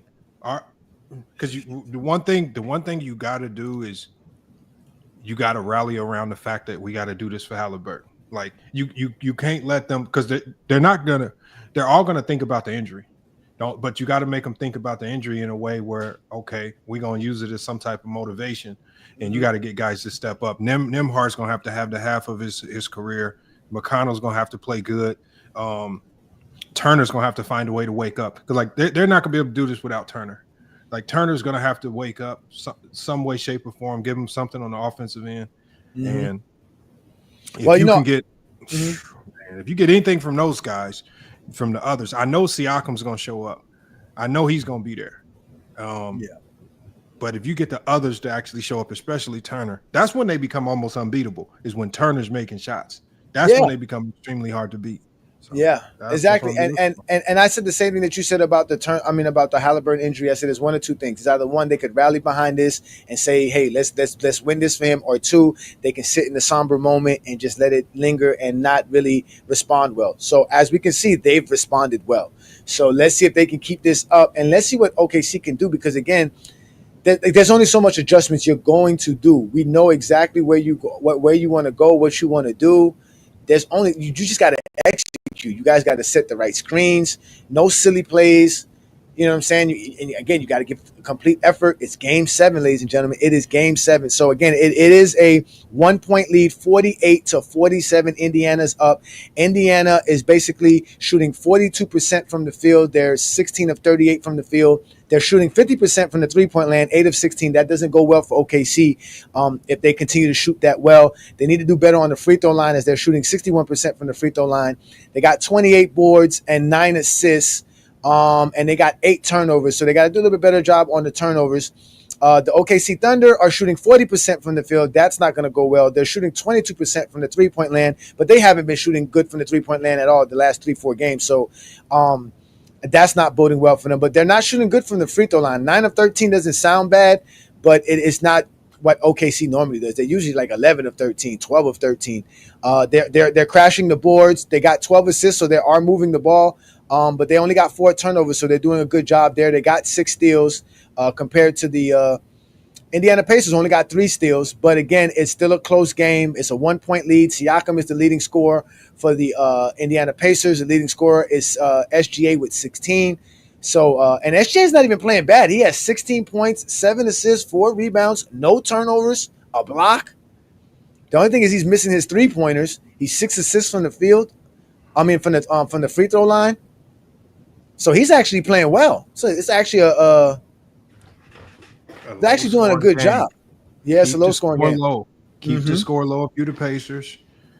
Don't trip over the turnovers. The refs are going to allow OKC to hack enough to get turnovers. They're just allowing them to hack and play physical. I literally watched Lou Dort just run up to somebody and knock him off his route.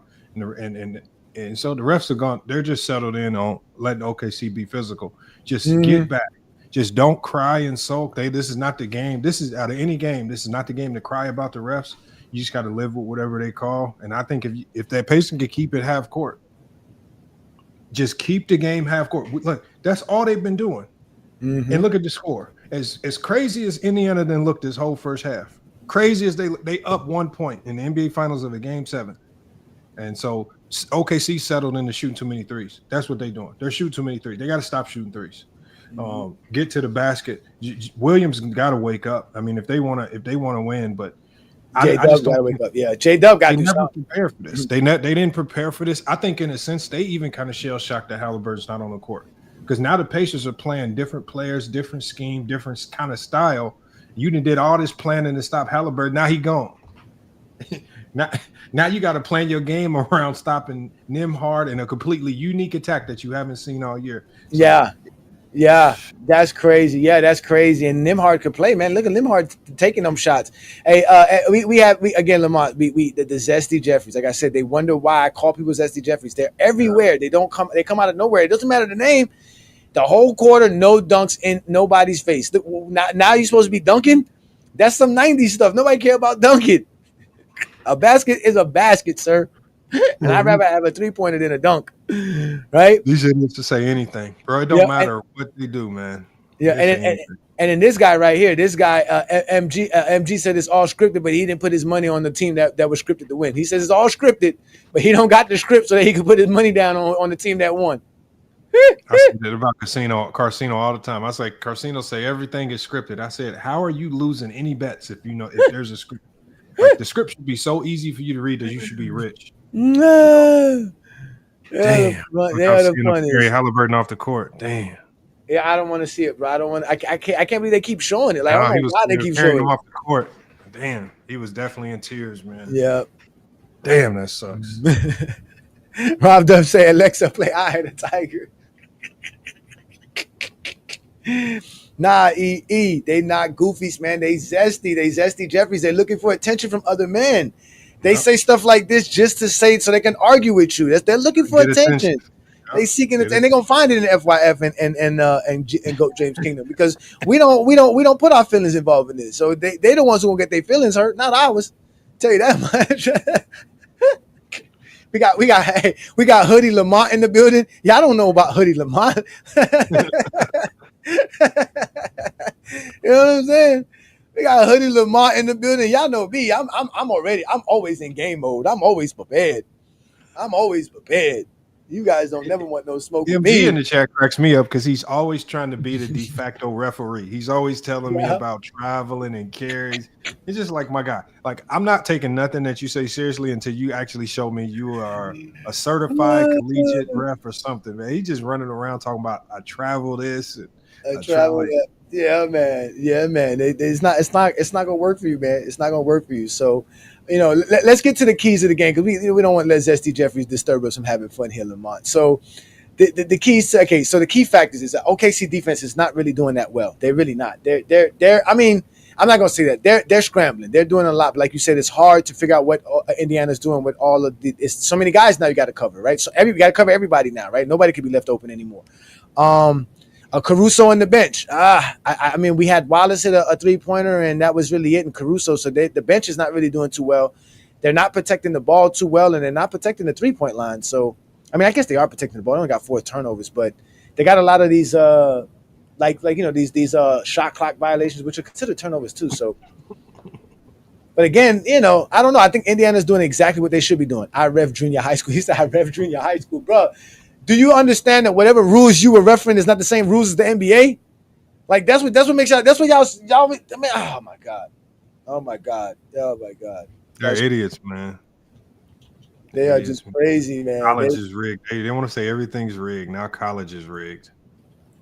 Everything. Oh my God, Twitter. Again, Lamont, these guys, they just don't know what to do, man, with life, man. But MG knows, but the feds don't know. The MG knows that it is rigged, but the feds ain't came down and dropped a massive, gambling and collusion case on these players. I guess MG just got all the details, man. The stuff that they say is so stupid, man. It cracked me up, man. College is rigged, man. Stop it, man.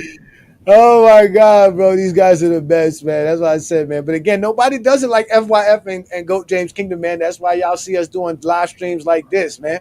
Even them dudes that you be seeing on playback, they be sitting there having silly conversations during the middle of the game. They're not doing real play-by-play like what we're doing right now, breaking the game down for you, giving you stats, even giving you the script. We got the script right here from FanDuel. They gave us the script. We know the script. Have you been able to get in contact with Penn? You think you'd be able to pull it off, getting him on the show? I can't find Penn. him. I don't know who he is or where he come from. I don't know who that dude is. I only know him from PC. I don't, man. He said he wouldn't. I sent him multiple invites on the show. If he know where to find me, GOAT James Kingdom. They know where to find us. There's only one GOAT James Kingdom on social media. If I hit Penn, I'm gonna find 160 million pens on social media. I don't care about them dudes, bro. He said 6-0. 6-0. Oh no, you know what your boy NMB said? NMB quote unquote claims the only reason he doesn't want to come on FYF because he's claiming you are trying to set up a rematch versus me and him. I said, when is that? I said, when did Lamont tell you that he wants a rematch between you and I? I said, stop lying. Lamont doesn't speak for GOAT James Kingdom. Oh, first of all, I never asked him to come on the show. Like, no. I said something to him in the chat. I said something to him in the chat because I guess he was crying in the chat about something.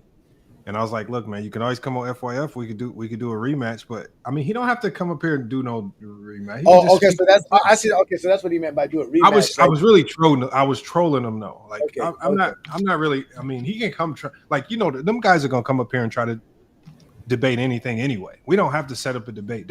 We can come up here and say anything about LeBron, even if it's obvious, and they're gonna debate against it. So I mean, we don't have to set up a debate. He's just gonna disagree with anything.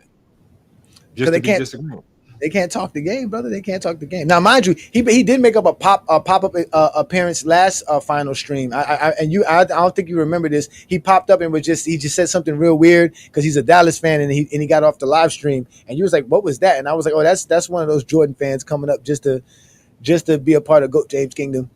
Because again, they hate us, but they want to be us. They hate us because they ain't us. And they just confirmed it. They just confirmed the Achilles injury. Yep. Yeah, his father just confirmed it. Yeah, it's an Achilles. I mean, without a doubt, we know it, man. We've seen too many of them. We know what it is, man. Yep, at least Ticket TV will pull up for a fact. Cricket TV will pull up for sure. If you give Ticket TV an invite and a time and a date and he can do it, he'll show up for sure. Did you see Gil cook Too Raw for TV? No, I didn't see that. When was that? I don't even know who Too Raw for TV is. I've never really seen him. I've heard of him. Gil finally, because Too Raw to TV, he's one of those faceless YouTubers. He just does this faceless channel. He never pulls up the panel, so you can never engage with him. But so I guess Gil caught wind of one of his videos and sat down and hit him with a 3-hour live and destroyed him. He got 50,000. He got 50,000 views. Yeah, it's on his No Chill Gil channel. Oh, I gotta go check that out. Damn, 3 hours worth. So he pulled a Skip Bayless on him. He basically did him like Skip. Yeah. Damn, you should be happy, Too Raw. If Gilbert Arenas spent 3 hours talking about you because you that horrible at talking basketball, you should be proud as a Zesty Jeffrey. That is an accomplishment most Zesty Jeffreys cannot do. I'm telling you that right now. Cook them. I tell you right now, Sports Fitness and Rants, even the motel room been running around here trying to get Gilbert Arenas' attention. Yeah, man. So that's why I said, I mean, you take advantage of it, but it just goes to show you that the hypocrisy. Because I was on some random dude's channel yesterday talking about the ring culture thing. Mm-hmm. And I hit him I said, Jordan said the same thing. And they all dance around it saying, well, Jordan didn't mean it that way. And I was like, no, Jordan literally said the same exact thing, almost word for word that LeBron said. And I said, y'all try to make it seem like Jordan's trying to say something else. No, Jordan said exactly what LeBron said. And everybody is warping what LeBron said. Because when you hear people like Sports Rants talk about it, mm-hmm. they claim that LeBron said rings don't matter. Yeah. That's not what he said. Exactly. Yeah. Yeah, they misinterpret what he said on purpose to have an argument. That's what I tell you. They do that on argument. Yeah. Just to have an argument. And mind you, wasn't Stephen A. Smith the first one that said when LeBron retires that he would never mention LeBron James? Well, LeBron James isn't playing. Why are you sitting here talking about LeBron in the NBA Finals? You should have never even addressed what LeBron said. It shouldn't even be talked. Why are they listening to LeBron? For a bunch of people who don't like LeBron, why do you listen to him? They go find the podcast and then go not only just watch it, they watch the whole thing. Yeah. I mean, like they're so desperate to find LeBron content, man. They can't help themselves, man. They can't help themselves, Lamar. Like I said, man, it's funny. That's why when I started this with Brandon, I told him, I said, man, if we're gonna be talking basketball, Brandon, we're gonna have to change the basketball discourse world, because I'm not gonna just be going up here just to talk basketball, just to talk it. Like, people need to hear the game. People need to understand the game. People need to hear the positive side, not Edith's just looking for flaws. Like right now, if Indiana pulls this off, bro, you know how remarkable this is going to be? Like you said, how it's gonna change the whole dynamic of the NBA. Because you can't even put Haliburton in the top 10 like everybody wants to if they win this championship. You can't say, oh, well, he's a top 10 player now if they win it. Right? And the crazy thing about it is, even if they would have won with Haliburton healthy, it wouldn't have made him a top 10 player. But what they do is, it's the same thing they did to Jamal Murray. As soon as Jamal Murray won it with Jokic, you got people like Ticket TV running around saying, Jamal Murray, a top 10 player in the league. And I'm saying, look, he's not a top 10 player. I was like, what y'all do is, when y'all see a player win, y'all, because y'all so thirsty to put people over LeBron, you shoot them past a whole bunch of other people, and then when they come back down to earth and play their regular game, you want to run around and say they choked. And I said, no, Jamal Murray is never been an all-star for a reason. He this is just who he is. And so I think if Haliburton would have won it healthy, he's not a top 10 player. He's just a really good player, maybe top 20 in the league. I'm not going to overrank him just because they won a title. And that's the ring culture thing. You win a ring and people want to just start wildly ranking you where you don't even belong. That's the part. That's what we're talking about with the ring culture. Y'all don't know how to think when rings get involved. Y'all don't know how to use common sense. When either SGA, if he loses, everybody and their mama gonna devalue him. Ooh, you know.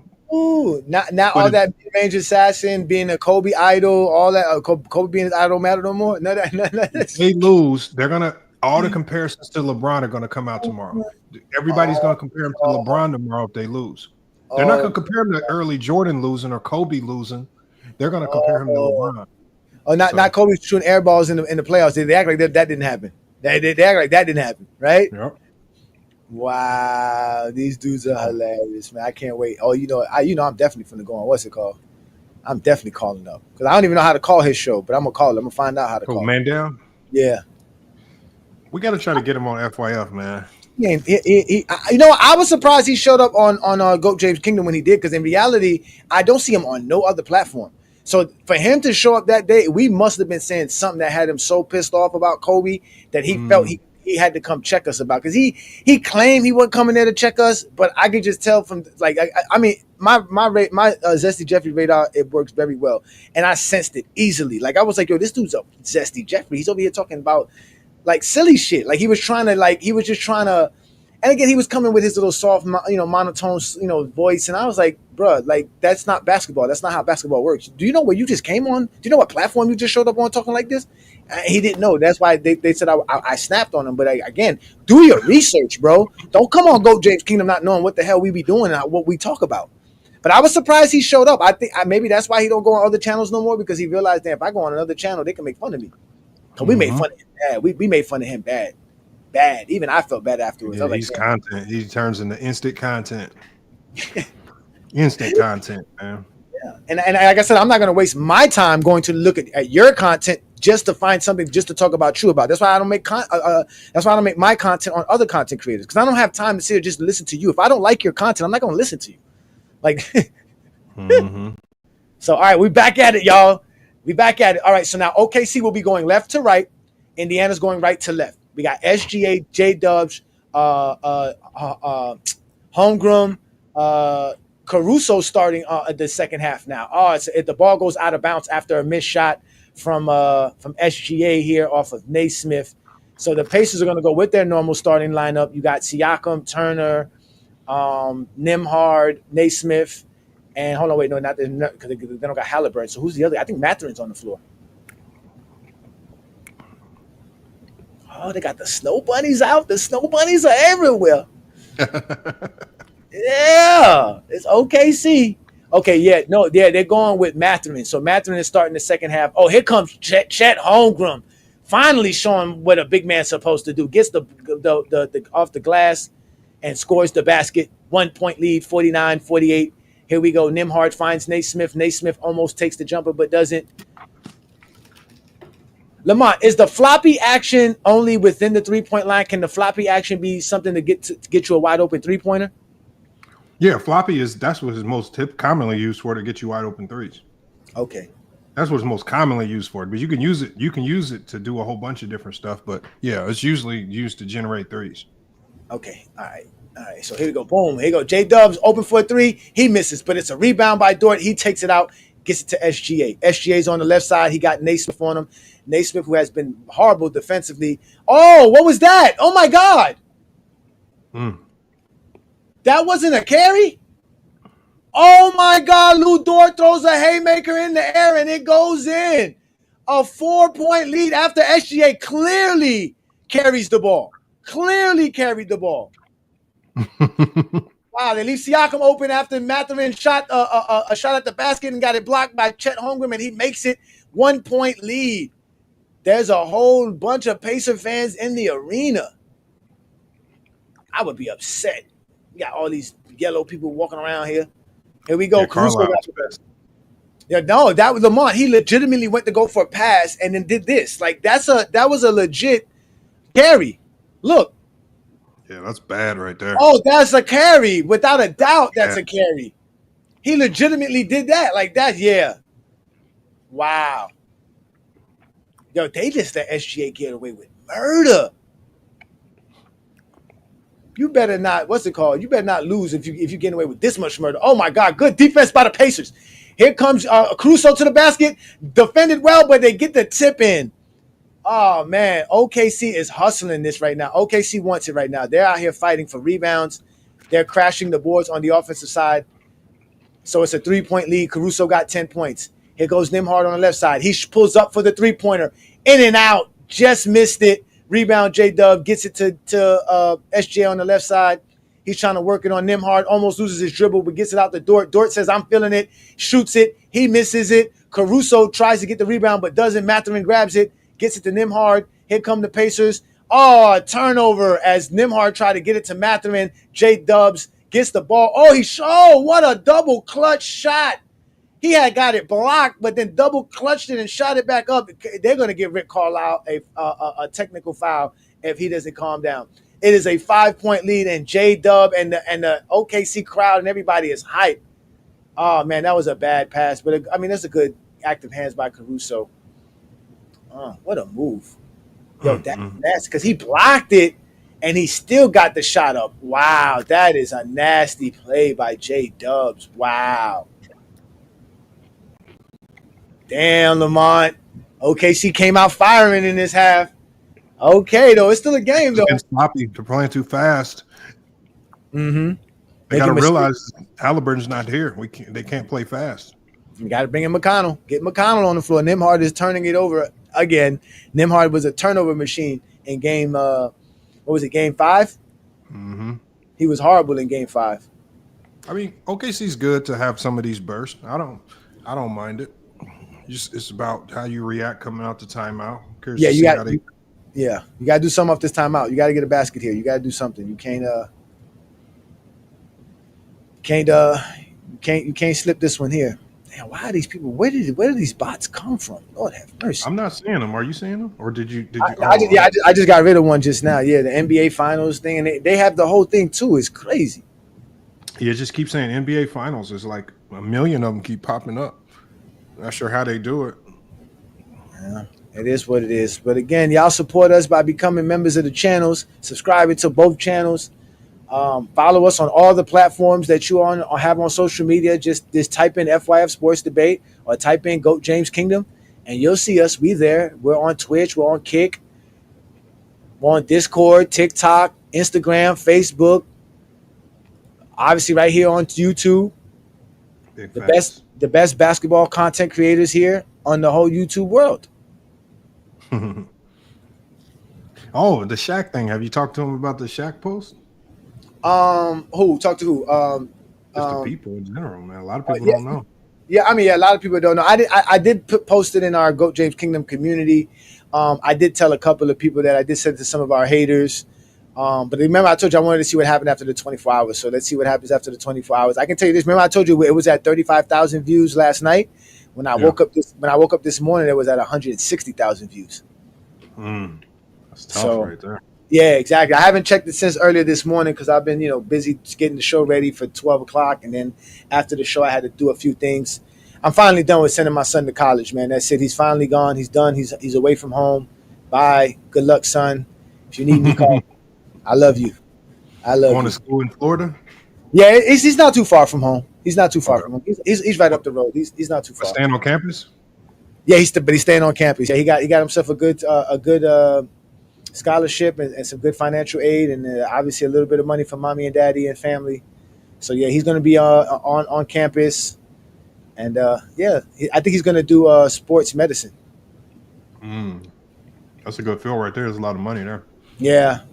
That's what he's going to get interested in too. So let's go OKC. Here we go. Twin man out here rooting for his Knicks, even though they're not playing. Peace and blessings, Juan boy. Thank you, brother. Thank you. I wouldn't even want to put that comment up, man. You guys be having some weird conversations in the comments, boy. But shout out to all y'all in the comments. Y'all please make sure to like and hit them subscribe buttons. All right, we back at it. Here we go. Another 3-pointer from the right corner from Mathurin. He misses. Rebound, Naismith. Naismith on the left side shoots it, doesn't get it in. They call a foul, and it's going to stay on the Pacers side as they call a foul on SGA. With 9:04 to go, 14 seconds, as they reset the shot clock to 14 seconds. Why are they showing this play? What are they showing? What are they looking at? That was a nasty play by him. All right, here we go. So we still got Mathurin. They're not putting in McConnell on the floor. They get it to Nembhard, who almost loses the ball. Dort's on him, gets the screen to the right side from Turner, goes all the way to the basket, gets fouled, and they're going to send him to the free throw line for 2. Here goes Nembhard. Nembhard's going to have to step up big time, like you said, Lamont, if they're going to want to win this game. So he can't be timid, can't be shy, can't be hesitant. He got to be decisive, aggressive, and do what he does best. And let the cards lay where they lay. That's all you can do, sir. He makes the first free throw. Here we go. So the Pacers are trying to stay close in this game. They don't. Oh, there comes TJ. The PDF Nikes is on the floor, ladies and gentlemen. They're bringing in TJ McConnell. I don't know if you know what I'm talking about, Lamont. You know those. No, why do y'all call them PDF Nike? Because you know those Nikes that those college dads wear, those white Nikes with the blue check stripes on them, like those. They're like what's it called? They're like the Kmart Nikes, bro. Like they're the generic Nikes. I call them the PDF Nikes because that's what PDFs be wearing. Like you'll find some dude, that's what they wear. It's the generic like Nikes. The ones you get from Kohl's or something. Yeah, like the ones you get from Kohl's, the white Nikes with the blue checks, man. The running shoes. They, you know what I'm saying? That's the ones he be wearing. They call them the dad Nikes. They call them the dad Nikes. Oh, here goes Turner, wide open for the 3. He finally makes it and ties the ball game. 56-56, 8:26 to go in the third quarter. Here we go. SGA has the ball. Nembhard's on him. He gets a screen, a go screen. He steps back for the 3 and drains it. They left him open. You can't leave him open like that. He makes it. Another 3-pointer from SGA to give a 3-point lead, 59-56 to OKC. 19 points for SGA. That was actually his first 3-pointer he made today. Yep. He's 1 of 6 from the 3-point land. McConnell trying to work his magic, but Dort is all over him and is not letting him breathe. They caused the turnover. Dort has it. He gets it all the way to the basket. Gets it. Oh, he almost. See, that's how you play 3-on-1 defense, ladies and gentlemen. Mm-hmm. That's how you play 3-on-1 defense. Turner did not allow the pass, stayed on his feet until he had to completely get up there. And then also, what did he do? Contest the passing lane, not only contest the basket.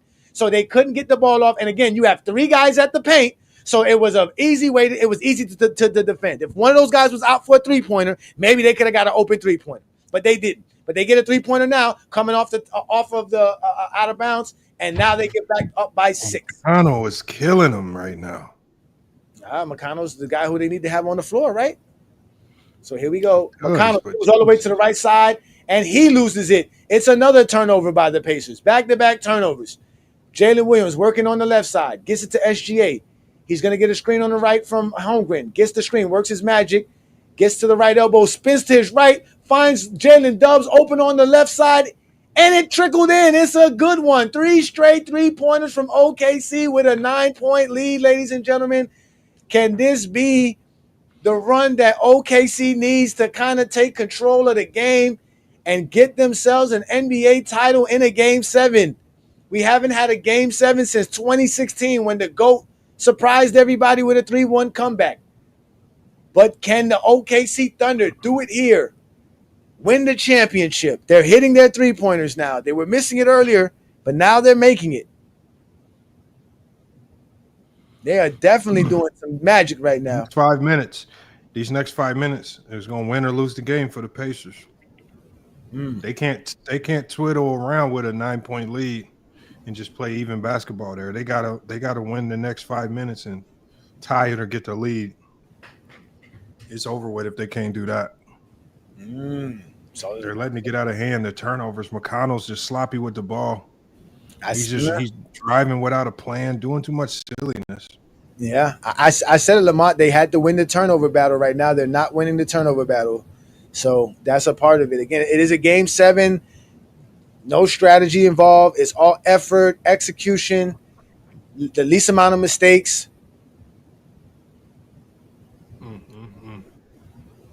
Oh, man. So it's a 9-point lead. OKC is trying to take hold of this game.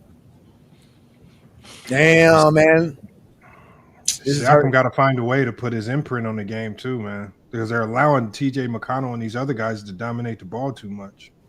I mean, he gotta do something. Yeah, as of right now, the Indiana bench doesn't have nothing but Benedict Mathurin scored 8 points, but he's 3 of 9 from the field. TJ McConnell's 4 points, but he has he has 4 turnovers. So between him and Nembhard, you just got turnover city here. But Nembhard only has 1 turnover so far, so I don't know if TJ McConnell is even playing a good ball game right now, because he does have 4 turnovers in this ball game, and that's for, like you said, for the limited time that he plays. He's played 13 minutes. Turnovers. Yeah, he's played 13 minutes, basically 14 minutes, and has 4 turnovers. And again, they got 12 turnovers so far in the game compared to 4 for OKC. So yeah, they're gonna need more from Siakam. He has 13 points. Nembhard has 11.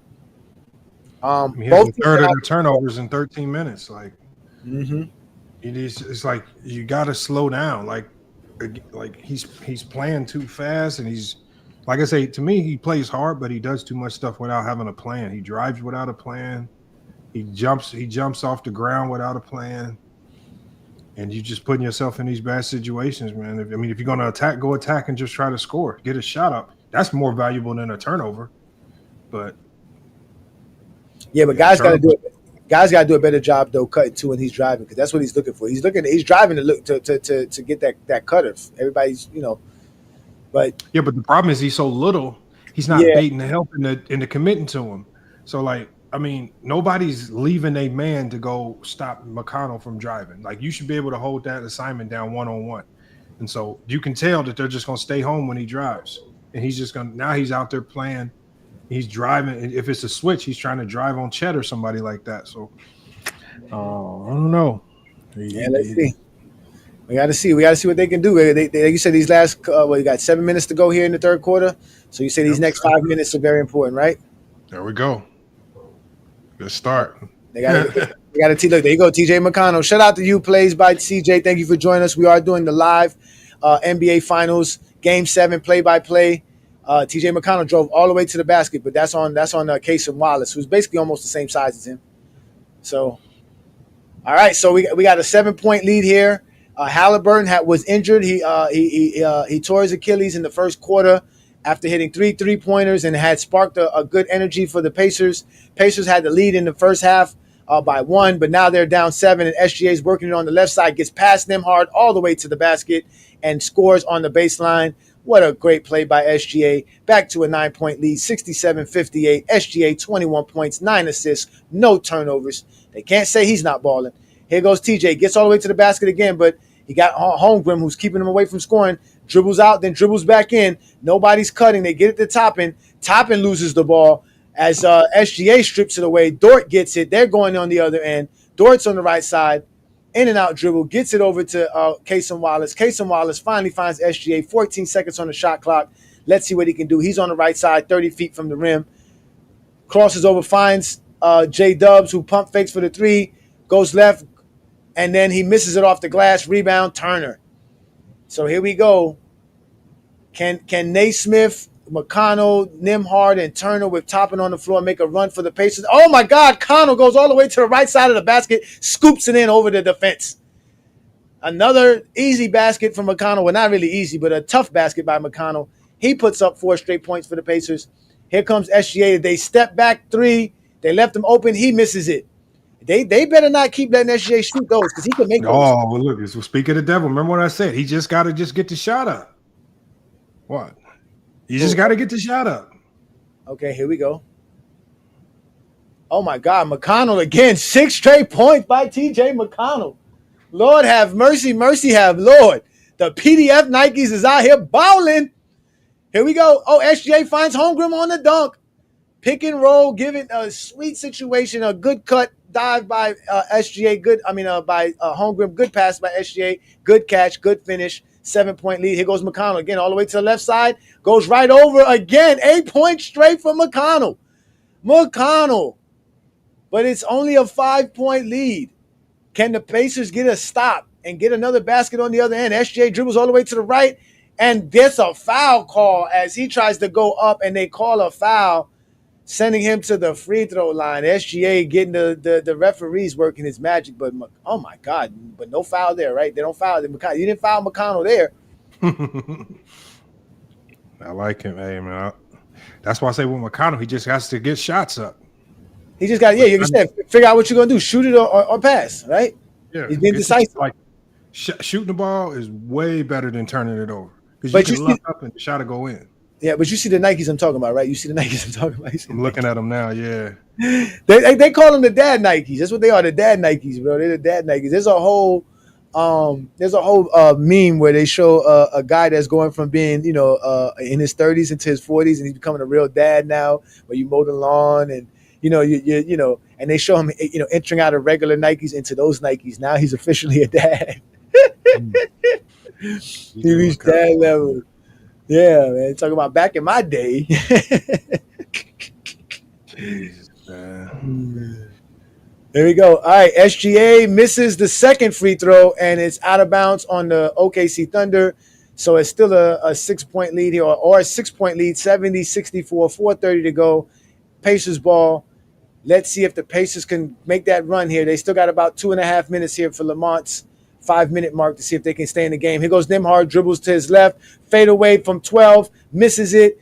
Ball gets trickled out over to Caruso. Caruso finds Dort. Dort looks to pull up from 3. He misses. Caruso goes to bam it, but misses it. I don't know what Caruso thought was going to be with that. Caruso thought he was Jason Richardson right there, but he just that was all. McConnell to the right side, pull up. He makes it. A 10-foot jumper from the right side baseline. McConnell scores again. He's put up 10 points here in the last 2.5 minutes. A 4-point lead here. The Pacers are trying to stay close. They get it to SGA, who finds Caruso. Caruso moves it over to Dort, who's open wide on the right side. In and out three-pointer. McConnell gets it. Here comes the Pacers. 3:30 to go. Can they score? Make it a 1-possession lead. It's only 4-point here. They got Caruso being guarded by Hartenstein. Fakes to his right, goes left, then goes back to his right. He finds Bradley. Bradley almost loses the ball. Gets at the top and does lose the ball. It's another turnover by the Pacers as their second unit is not holding fort here. What was Caruso trying to do there? Caruso really I seen that. Caruso, I don't know what he was thinking, man. See, it's plays like that come back to haunt you because they're like essentially wasted possessions where all you got to do is just grab the rebound and come down with it. Mm-hmm. And go right back up. They're shooting too many threes, and they're doing too much silliness right here. They're playing sloppy. Okay, here we go. He went for that highlight dunk. I'm telling you, plays like that, if you lose the game, you're going to come back thinking, damn, why didn't I just grab the rebound and reset the play? Just do the simple thing. We'll see, though. Man. Bam, they leave Cason Wallace open on the corner. Left three-pointer makes it. Back to a 7-point lead. And again, now OKC takes SGA off the floor and comes with a little bit of the second unit. as they got Caruso. Another Pacer turnover, transition, Cason Wallace all the way layup. He makes it. The Pacers are just coughing up the ball and coughing up this game. It's back to a 9-point lead, like Lamont said. They needed this. They got 16 turnovers compared to only 5 for the OKC Thunder. And Toppin gets fouled as he tries to spin on J-Dubs at the basket. Again, McConnell gets caught up in a trap, tries to make a pass. Great hustle and great active hands by Hartenstein and Caruso. Gets it out to Cason Wallace, who was open. And great contest by Naismith, but Wallace gets the finish at the rim. They're bringing in Benedict Mathurin. It's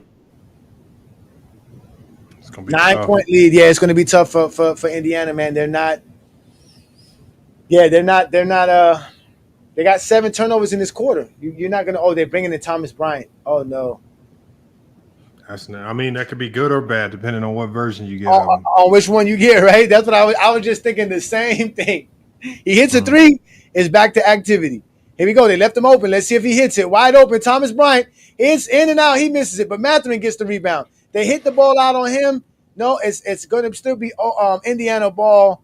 Thomas Bryant, they're going to leave you open. You better make this one again. You're going to be left open. They're going to leave you open. Jeez.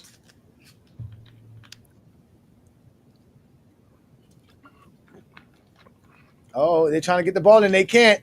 5-second shot clock violation. A turnover. You got to get the ball into McConnell. What are you doing? Yeah, starting to crumble here for Indiana. The crowd is all hyped. It's loud in OKC. Rick Carlisle's looking. You don't have any answers. There's nothing he can do right now. He can't do too much. Oh, J-Dub almost loses the ball, but Hartenstein saves it. Here we go. J-Dub trying to work it. They're getting the screen with him. He's working his magic. He gets all the way to the left side, right over Thomas Bryant. Another basket, 11-point lead, 77-66. OKC is up. Here we go. McConnell has the ball. Timeout. Rick Carlisle, 1:56 to go, third quarter, the largest lead for the Thunder in Game 7 of the NBA Finals. They are looking to win this championship. Oh, man, this is going to be crazy. Are we going to crown? Are we going to crown the best team in the NBA all year long, or are we going to crown the Miracle Pacers? Damn, man, I just hate that for the Pacers that it gets to this moment right here, and you got no Haliburton to go bring in and see what we can do, right? No, nothing, right? Oh my God! Listen, I'm still not counting them out. I'm still not gonna count them out. I'm not counting them out, but it's just like, man, you're fighting with one hand tied behind your back, and it's just, we're hoping for a certain outcome, but I mean, it's just if OKC does what they're supposed to do, which is just play, not choke this off, they should win this. But Siakam has to wake up. I mean, there's no Siakam, and then Obi Toppin has been a turnover machine, and McConnell he's playing. He keeps undoing all the good that he does. He does good, and he'll undo it with turnovers. 5 turnovers. Like I said, he's high turnover guy. Mm-hmm. He's killing them. And he's a limited minute guys too. When you're asking him now to give you 25, 30 minutes, I don't know, how much you can trust him with that. Pass the ball. Damn it. Oh my God. Yeah. Damn. Yeah, man, I don't know. Again, 11-point lead here. Uh-oh. There we go. Here we go. They're running that crazy play they ran with Haliburton on against Milwaukee. And it didn't do nothing but get the ball in bounds. That's all it did. Here we go. McConnell working on Hartenstein. Pull up from 16 at the right elbow. Makes it. So here we go. McConnell's been the driving force of them not winning and winning because he's scoring but turning over the ball. It's still a 9-point lead for the OKC Thunder, which they've been holding on to now for the last six and a half minutes of the game. Here we go. OKC front runners. You're allowing them to play with the lead. They're front running team. Yep, Jay Williams just made another mid-range jumper, 18-footer right here at the top of the key. So they go. They get McConnell again, who gets fouled as he tries to drive to the basket. Oh, man. Yeah, 12 straight points for McConnell, but he also had 3 turnovers in that span as well that led to 6 points for OKC. So, yep, there he goes. Boop, boop. That's a nice little move. Hold on. What is MG talking about? He said he is exposing something. What? I am continuing my mission and exposing it. Whoever has the open mind to understand and learn will realize this is all a spiritual world. Oh, they're in the comments talking about God and stuff. Hey, like I said, man, let them. Damn, hey, this guy Rick Carlisle is about to get a technical foul. He's upset for real. But they doing a better job guarding McConnell as well. They're not letting McConnell just dribble anywhere. Ben Shepherd takes his first 3-pointer and misses it badly too. This horrible. OKC gets the rebound. 1 minute to go in the third quarter. 68-79. OKC, here go J-Dub, pull up, misses it.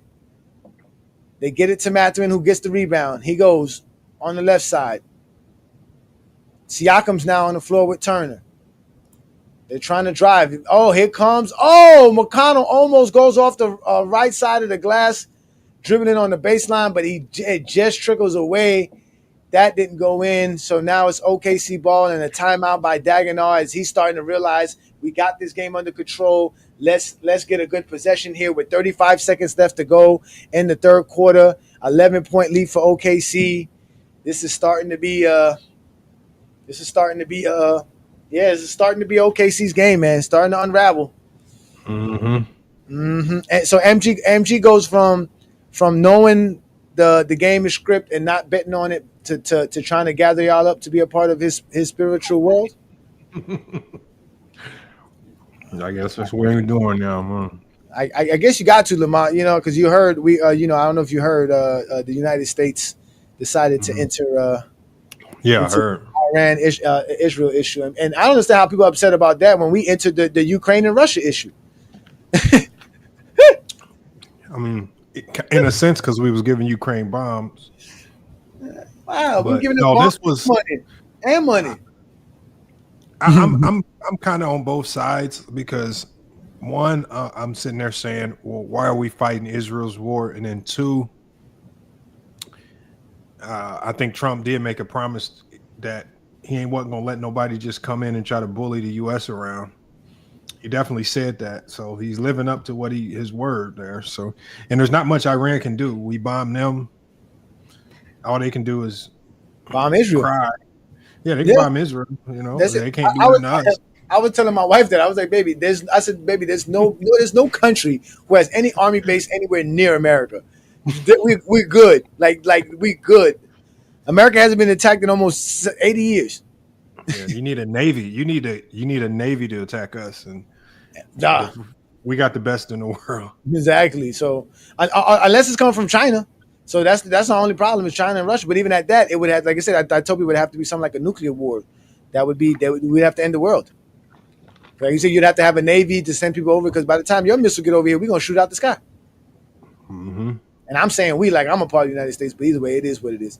All right, so we back to basketball. The OKC Thunder did score a basket, so it's 81-68 as Siakam tries to shoot and gets an air ball. So we'll have a 13-point lead here for the OKC Thunder to end the third quarter, 81-68. They are now 12 minutes away from the Larry O'Brien Trophy. The crowd knows it. It is there. People are sensing it.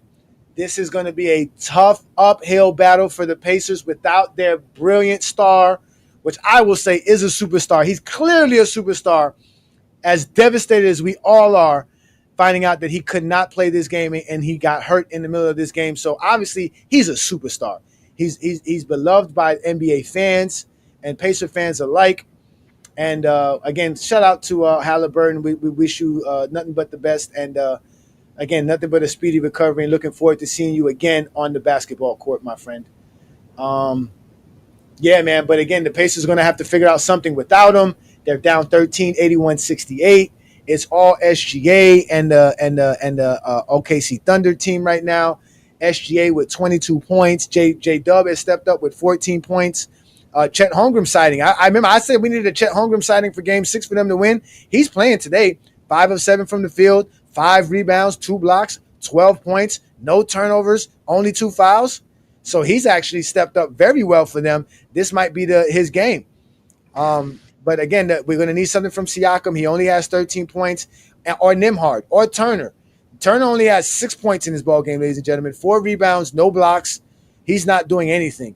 1 assist. Nembhard has 11 points and 4 rebounds and 3 assists, but that's not enough. Somebody has to decide that they're going to be the one to take over for this game. It's because the Pacers are going to need it. If not, we're going to crown a new champion. And at the end of the day, Lamont, 20 years from now, no one's going to talk about Haliburton's injury. They're just going to talk about how great the OKC Thunder team was. I mean, some people will probably mention it, like people mention Isaiah Thomas's thing, but nobody says that when Isaiah Thomas got hurt, and clearly the Lakers won that series predicated off that. What other finals can we say injuries kind of? We can only remember injuries when there was an injury, but you still won, like when Kareem got injured and Magic finished it off. They won. Yeah, Willis Reed got injured, and Walt Clyde Frazier finished it off. Yeah, stuff like that, right? You remember the injuries when it turns out like this will go down in the history books if the Pacers can pull it off. But like you said, if you don't win it, we ain't got no reason to keep it locked away. Yeah, the OKC, and then at the end of the day, OKC they've been that team all year. They've been the best team all year anyway, and so I mean you could say this would be the result no matter what. But, I mean, if anybody deserves it, it is OKC. They've been putting in work all year. Yeah. The 2015 finals as well, too. Nobody mentions that as well. Nobody mentions that they didn't have the Kyrie and the K-Love. And it's just that they lost. Like you said, if they lose, nobody's going to really remember it. But if you win with the injury, people are going to remember they won even with the injured players. So, wow. The sad part about it is that OKC, analytically, has been one of the greatest teams in NBA history. Mm-hmm. And fans and a lot of these JDRs, what they're going to do is they're going to use the injuries throughout their playoff path to diminish how great of a year that they had in the playoff run. So for me, I'm just going to accept it. If they win it all, I just have to accept the fact that this is top 10 team in NBA history because numbers-wise, they proved it. But the JDRs are going to find a way because it's this era. They're going to try to diminish. Oh, Haliburton injured. Oh, Denver Nuggets injured, and they're just going to run to a whole bunch. Oh, the Minnesota was not. They were young and dumb, and so they're going to find ways to try to diminish and discredit it. But yep.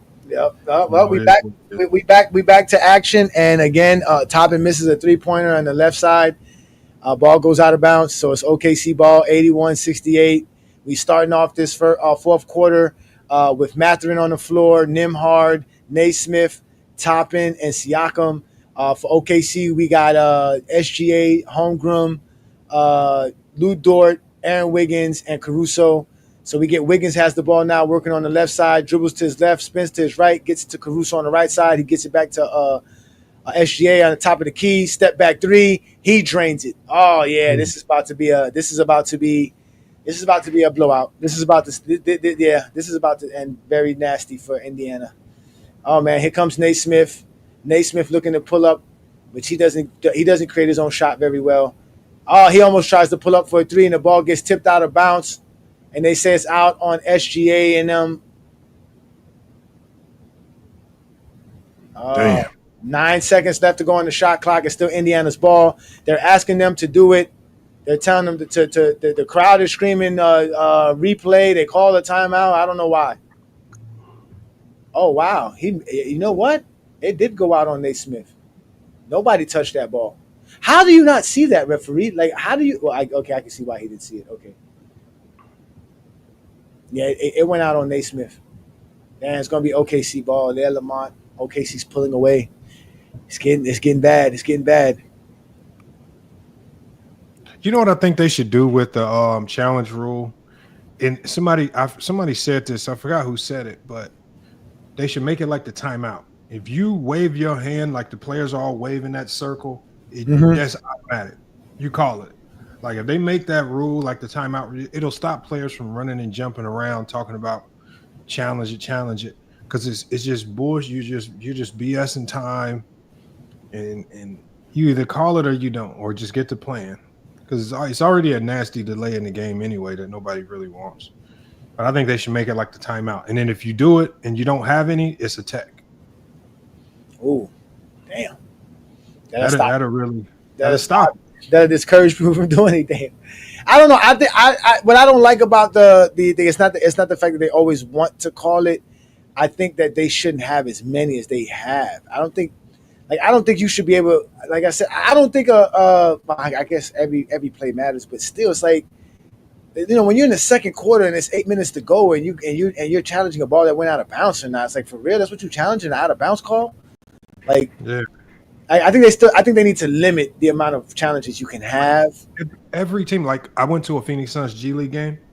It's literally a guy that don't even look up at the game. That's staring at like 4 computer screens, or whatever devices he has, and he's just watching for things to challenge. Like, you don't need, like, I don't think they need the players and everybody jumping up, running around, talking about challenge. When you got a guy that's literally dedicated, like the guy that I saw doing it, he never looks up to watch the game at all. He's literally looking, staring at the screen.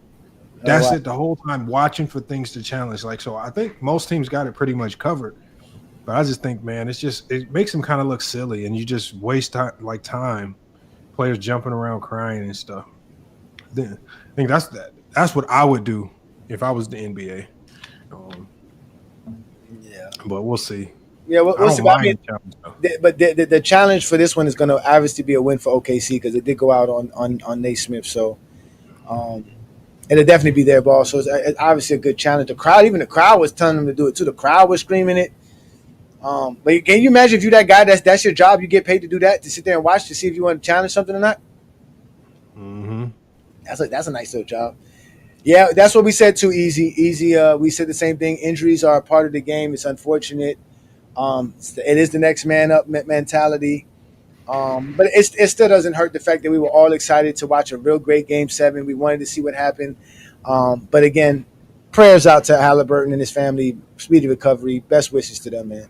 There's no such thing as a next man up mentality, man. That's all fake. Jordan go down with an Achilles tear. What is Randy Brown supposed to come in and do?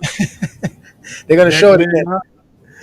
How you yeah. You can't replace. This is one of the reasons why bench players is bench players. You can't come in and next man up Haliburton. There's nobody that can do what he does. That's true. There is nobody who can do what he does. All right, so they won it. So they won the toss. They're up 18, 84-68, 10:55 to go. It's all OKC here. They got SGA on the left side, working on Nembhard. Pulls up, misses. They showed it again, right? They showed it again. I don't know why they keep showing it, man. I don't know why they keep showing it. We already know he's not playing, bro. Stop showing it. They love to show. Yeah, they love to show people the negative things in life, man. Stop that. Oh, here goes Siakam. Oh, Siakam misses a wide open 3-pointer. Oh, Caruso tries to box out, but they call a foul on who? How's that a foul on Indiana? On Naismith? This guy Naismith gets a lot of horrible calls called on him. Oh, yeah, okay, that's a foul on him. Okay, that's kind of a foul. Yeah, that's a foul. I didn't see all that. Okay, that was a foul. This guy Naismith makes a lot of stupid fouls. He has 4 fouls and 3 points, sir. Oh, my God. Here we go. SGA's working on McConnell. They got no choice but to put McConnell on the floor. And SGA, jumps up the pass, finds the open man. He misses. Here we go. Let's go. OKC's giving him a little window here, but it's still going to take a lot from Indiana. They're going to take a lot of grit, a lot of hustle, and just some remarkable plays here to close out this game if they want to come back. Oh, they get it to Siakam. Siakam gets fouled by SGA as they try to get the entry pass on the low block to him on the left side. SGA tried to get over and steal it. SGA's working real hard to prevent that inbound pass. Again, another point in the game where Pacers got to win 5 minutes, man. That's how you got to play it right now. Got to win. Oh, they left what's his name wide open. Okay, they call a foul. Just win 5 minutes. TJ McConnell's doing everything he can to help his team today, but it's not enough.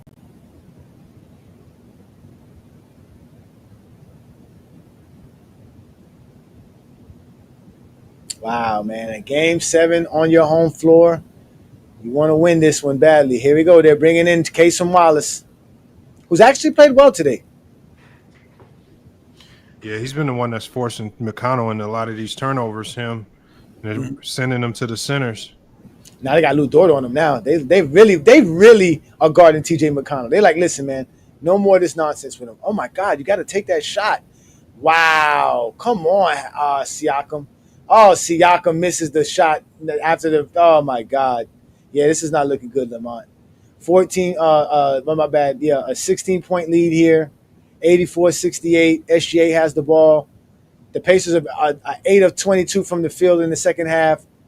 OKC's 15 of 31 in the second half, so they're just doing everything. There goes Wallace wide open underneath the basket. Perfect pass by SGA. Here goes OKC taking over the game. 18-point lead, 9 minutes to go. 11 assists, 25 points from SGA, and no turnovers, Lamont. He is balling, Lamont. He is balling. Damn. Oh, my God. It's all OKC Thunder as Naismith tried to go underneath the basket and got it sent by Chet Holmgren, but they got the ball, so it's all OKC here. The crowd, SGA pulls up for three. He almost makes it. He misses it, but it's a rebound. Casey Wallace on the right side gets it back to Dort. Dort gets it to SGA. Matherin's on him. Gets a screen to the right, dribbles to his right, goes to his left, finds J-Dub open on the left side. He drains it. 21-point lead, ladies and gentlemen. We might as well just say goodnight as the OKC Thunder are pulling away, and they were going to become champions if we let's just keep it real. There's no way the Pacers could come back in this one. This is not. Yeah, it's over with. Not in the fourth. 8 minutes. It's a wrap. It's a wrap. Siakam was channeling the Undertaker. Not today. Not today. Not today. He should have channeled that injury bug, because that's a crazy thing, bro. It's time to give SGA top 40 to top 50 considerations. Why? Oh my God, man! What the hell?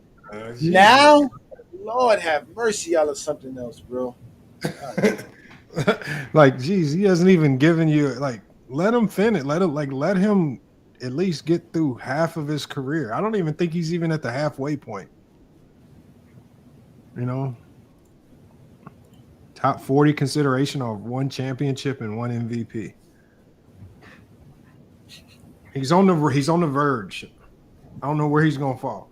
And Liam, I don't like how they do all this ranking stuff anyway, because they're never gonna rank him fairly, because they're always gonna put him at a safe spot to where he can never eclipse any of their favorites. Kobe or Mike, which is basically he's having a better year than Kobe ever had. So let's start there. Kobe's never had a season like this. And definitely, I think only season Michael had like this was, I think 92? If I'm correct. I mean, if he keeps this up, he's gonna. At this stage in their careers, Kobe and SGA, he's light years ahead of Kobe. Yes. So at the end of the day, put it like that. If he continues his trend, he's definitely gonna pass Kobe by a long shot. So I mean. Yeah, they're not gonna like that. But I mean, again, shout out to them, man. They were a great team, and we can't take it away from them. Yeah, it was 92. So Jordan is the only person that did something like this in 92. And SGA basically had a similar season. He just was a better passer than Jordan. Jordan had 6 points. Yeah, Jordan did a good job. Yeah, he's on the verge of doing like just being really like being greater than a lot of players. But and that was Jordan's 8th season, and this is SGA's 7th season. So again, and they got a good team, damn, but it would have been nice to see what would have happened if what do you mean? Like, stupid, man. Wait a minute. Where do you have Stockton? Stockton's all the way back in the 40? Yeah, I don't know if Stockton's in the 40s. Yeah. How do you have Stockton that far back? Yeah, Stockton and Nash should be way ahead of that. That's crazy by you, Liam. Again, that's the Jeffrey logic. We don't subscribe to over here in FYF and GJK. We don't subscribe to that at all. We do not subscribe to that at all, man. Oh, McConnell stepped out of bounds there. They didn't even call it. Oh. Get that out of here, man. What's wrong with you? Damn. Herman here saying SGA the best Thunder player of all time. Yeah, right. But my thing is, like, when you say stuff like that, if you feel that way, what does it mean, Herm? No, it's just a way to make KD and Russell look like they didn't do their job. That's all he's just basically saying. That's all he's basically saying. Yeah. Russell and KD couldn't do what SGA just did. Yep. Just say what you want. Yeah, exactly. Just say KD and Russ choked like y'all normally do. Mm-hmm. Mm-hmm. Because if all it takes is just winning one championship, He's saying Carlisle's throwing the game. Carlisle's not throwing the game. They don't have Haliburton.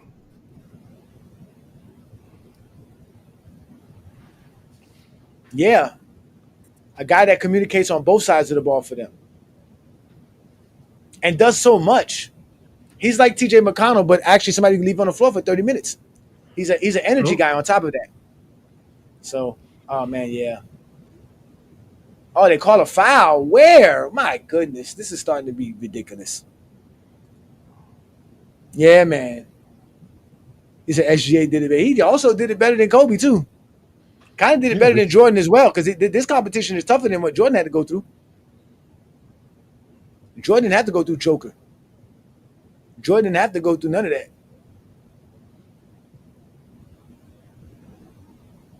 Who they beat in the Western Conference Finals? I forgot who they was again. Who they played in the Western Conference Finals? Oh, Denver? No, OKC. They played Denver in the set. Oh, they played Minnesota, I thought. Yeah, it was Minnesota. Look, they faced Minnesota. Another difficult team. That's true. They went through some tough teams. What you talking about? MG's calling us blind. We're blind? I don't know what he's talking about. I guess, I don't know. Herm says not the 1998 Pacers are better than these players. See, Adrian knows. SGA being compared to Jordan definitely going to pick up now. That's exactly what they're going to do. They're going to say that. That's exactly what they're going to do. Yeah, that's exactly what they're going to do. The 98 Pacers are not better than this Pacers team. Man, get out of here, man. With Dale Davis and Antonio Davis. What are they going to do?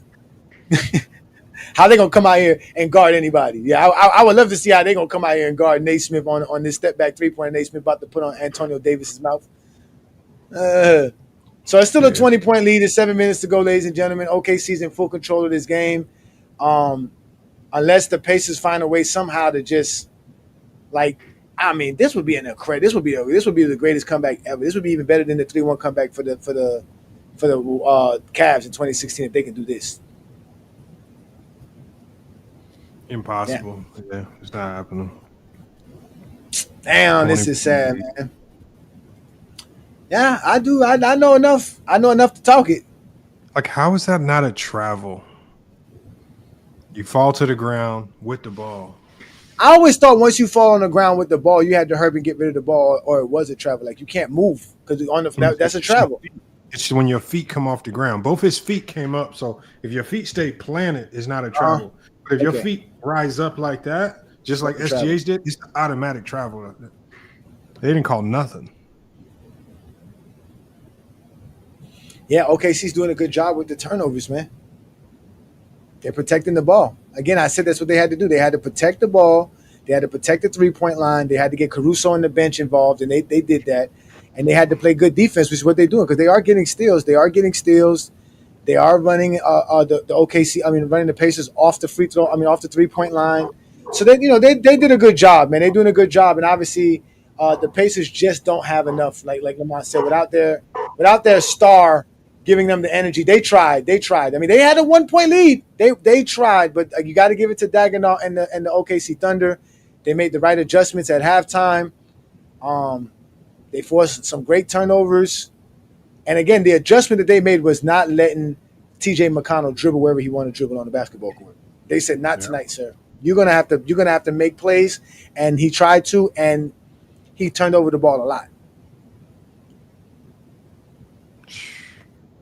Nothing. To be honest with you, I'm excited for Boston because I'm gonna tell you this right now. Everybody's doubting them, but all I see is Jaylen Brown becoming a superstar in front of everybody's eyes. That's all I see. So for Boston, I still see Boston still being a threat in the East because Jaylen Brown to me is still one of the best players in the NBA. I've had him in my top 10 for a long time. He just recently got out of my top 10 because some other players just got better. So, but as far as Indiana goes, yeah, without Haliburton, I don't know what they can do. I don't know how, because again, their whole system is predicated on what he does. So I mean, I still think they'll be a good team, but like Lamont said, they don't have their best player, and Siakam's not getting any better. But this is Siakam. This is all we know. Unless Mathurin gets better, Naismith gets better, Nembhard gets better somehow.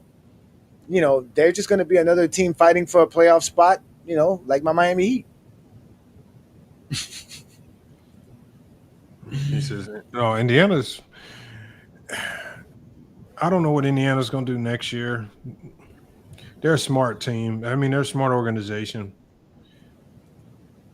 But this ain't happening again. What we're seeing now won't happen. Yeah, I guess we could talk the KD trade. Yeah, listen. The Houston Rockets just showed me that that's another team not trying to win a championship. That's what they just showed me. That's all it is. Why you say that? Because how are you trying to win a championship? What are you going? They're not. They weren't a one piece away from being champions. Yeah, but you essentially. I mean, you're not one piece away, but you essentially replaced Jalen Green with KD. Yeah, no, but you lose two good defenders. You lose two good 3-point shooters. Who's gonna create space for Kevin Durant now to get his shots? Well, you got Fred VanVleet. You still got Sengun. You still got a lot of talent there.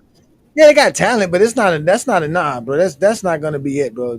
Listen. I mean, you got Thompson, who is Thompson is about to evolve. Jabari Smith is still good. I believe they're going to trade Reed Shepherd.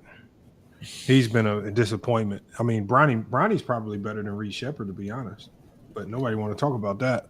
Yeah, they don't. I mean, like I said, I don't think that Kevin Durant was going to take them from the first round loss to what they're doing now. I just don't see it. I really don't. So I think they just made the move because I don't think they believed in Jalen Green, which is crazy to me. So their starting lineup will be Fred VanVleet, Amen Thompson, Kevin Durant, right here, Jabari Smith, and Sengun. That's who it would be right there.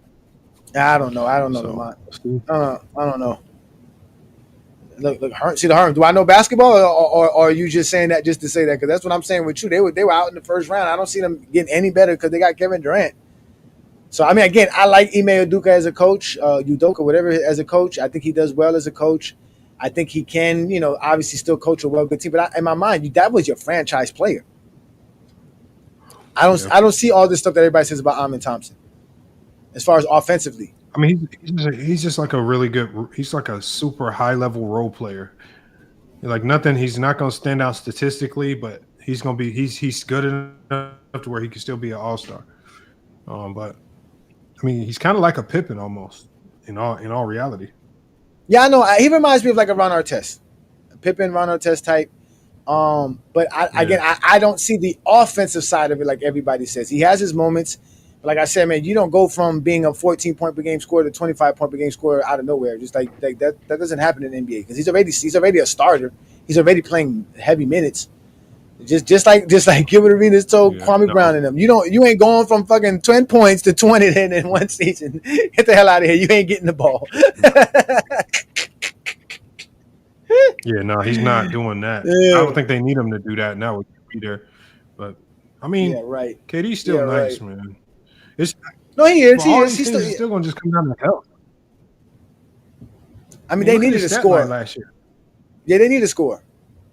They didn't have any scoring on the perimeter because Jalen Green, the games that they lost were all the games where Jalen Green kind of disappeared on them when they needed him. What were they, the 3 seed? Yeah, they were the 3 seed. They were one of the best teams in the league. That's what I'm saying. Like, you made your first playoff with this team. Like, I don't understand why you break it up. Like, go at it again. Jalen Green's gonna get better.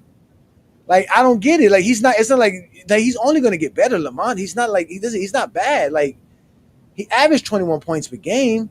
It's really the system that they run. It's not like a system that's predicated on him to just dominate whatever he wants. What people don't understand.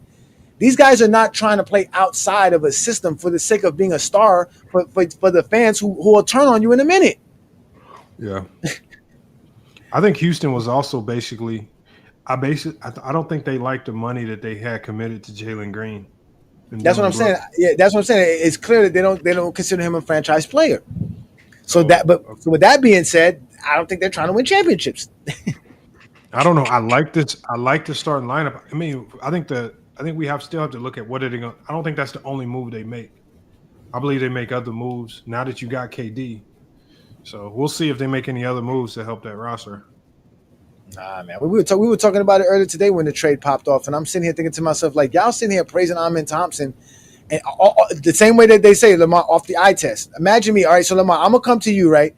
I'm going to tell you, I got this high, what you call them, a high level role player who averages 11 points per game, right? Who averages 11 points per game, Lamont, and shoots 25% from the 3-point land, right?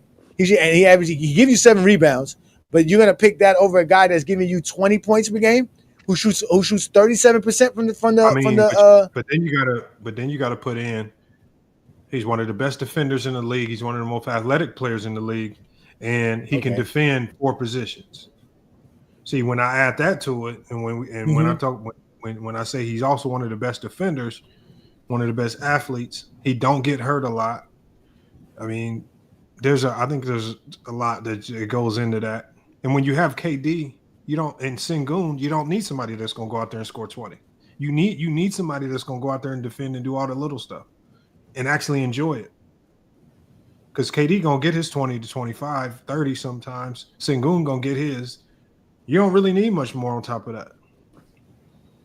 So, I mean, like I said, yes, I give you that. He's one of the best defenders in the league. You can say that he's a solid defender, and he also has a good size. Pause at 6'7", 210. So he does have a good physique about him. But like I said, man, the kid has played 62 games last year, 62 games in this past season. So he's not always on the basketball court. Like I said, he went from 9.5 points to 14 points this season. He still shoots under 30% from the 3-point line. He's very bad at the 3-point line, Lamar. He can't shoot at all. Now, he's very good at getting to the basket and finishing at the rim. But like I said, if we're talking about Jalen Green here, ladies and gentlemen, we're talking about one of the best scorers and young players and young talents in the NBA. I don't know where y'all. They were the 2nd seed, Lamar. Forget the 3rd seed. They were the 2nd seed. Again, Jalen Green was still a hit or miss player. He was still extremely inconsistent. That's been his biggest problem, was this consistency. Yeah. I heard people say that again. He's only in his 4th year. It's not like he's been playing that long. This is 4th NBA season, and somebody said the last 2 seasons he's played 82 games. The kid is legitimately a baller, bro. The last 3 years, he's just been a baller. Like, the kid averaged 21 last year. He shot 35% from the 3-point land. He gave you 4.5 rebounds, 3.5 assists. He's not really like a bad defender. I mean, he's not. I wouldn't say he's a great defender, but he's not somebody you're gonna pick on. And he doesn't miss games. He plays, and he's a baller. I just think it's the system that they plays that makes him only 17 shots per game, where he's not really a volume shooter. Are they making a comeback? What's the score? Yeah, I think so. They cut it to 12. So it's a 12-point lead with like 5 minutes to go. That's a lot of time. They forced OKC into calling a timeout. We got a ball game while there's time left. But again, we're dealing with another stretch where these next 2 minutes. See what you can do. They are trying. But as you can see, man, OKC has been in full control since the 3rd quarter. Since they went on that little 9-0 run, they hit those 3 3-pointers. They just been in full control. The Pacers brought it down as close as 2 points, but then the OKC Thunder took it back to a lead. So, but again, all these trades shows how the league is just different, Lamont, every year now. So now we have so many different dynamics going into next season, and we have a lot of injuries too. That's going to change a lot of things because Kyrie's not going to come back no time soon. For Dallas, he'll miss a good part of the season, or early part of the season. Mm-hmm. Tatum. Haliburton. Yeah, it's gonna be a good year. It's gonna be good. Let's see what happens with Joel Embiid. Oh, Lillard. Oh yeah, Damian Lillard, right? He had an Achilles injury too, right? Was it Achilles? Yep. Damn, that's sad, bro. It's just wear and tear on these players, man. Kicking them in the ass. Can't believe that happened to Haliburton, man. He said you need to comment the finals, even though I said it's over. It's hard to comment because it's just like we're watching it, we're seeing it. I'm trying. SGA going to the free throw line.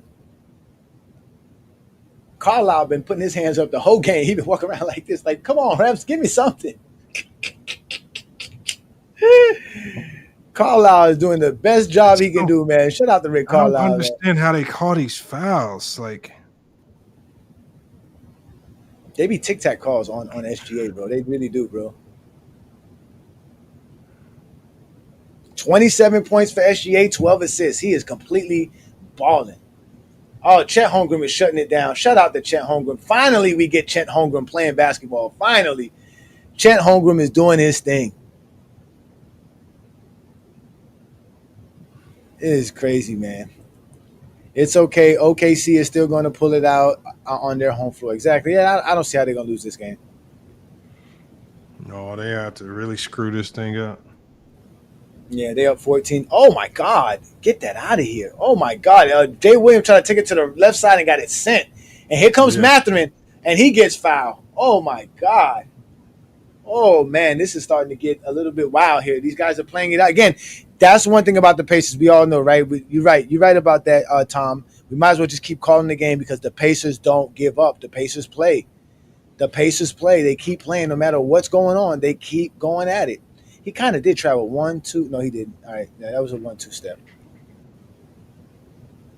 Damn, that had to hurt. Yeah, I was just thinking the same thing. Yeah, he ran into the he ran into the to the goal post. That gotta hurt. That gotta hurt. Oh, they're gonna see. That's what I'm saying, Lamont. This challenging this, like, come on. Now you what? This shouldn't be challenged. What are you challenging? Whether he traveled or not? Yeah, that's a foul for sure. Like, that's what I'm saying. Like, now you're gonna challenge this? What are they challenging? 1, 2. That's clean. Those are all clean. That's a foul. They're challenging the foul call. Yeah, that's a foul. He bumped him on the way up. 1, 2. Oh, yes. Oh, yeah, that was perfect. He gathered step. He get a gathered step. And there go 1. They gather step. And then boom, there go. Yeah, 2. That was clean. That was a legit play. He gathered the ball.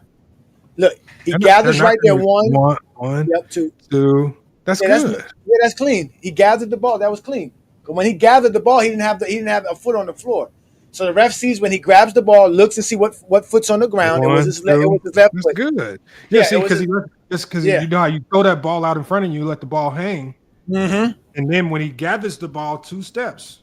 Yeah, exactly. See, those are advanced moves that a lot of these idiots don't know about. Exactly. 1, 2. Yeah, they don't know about that. You can let that ball hang. Once you put that ball out in front of you, you can take as many steps as you want until you grab the ball and gather. Yeah, they don't understand that you can take as many steps as you want during a live dribble. The only way is when you stop your dribble. So the referee does not count your steps until he sees that you officially stopped your dribble, that you've gathered the ball. And then from there, that foot that's on the floor is considered a 0 step. It don't count. From there, he counts 2 steps. And that was clean as it goes. And they challenged it for nothing because now he's on the free throw line. But they had to challenge it because that's SGA's 5th foul.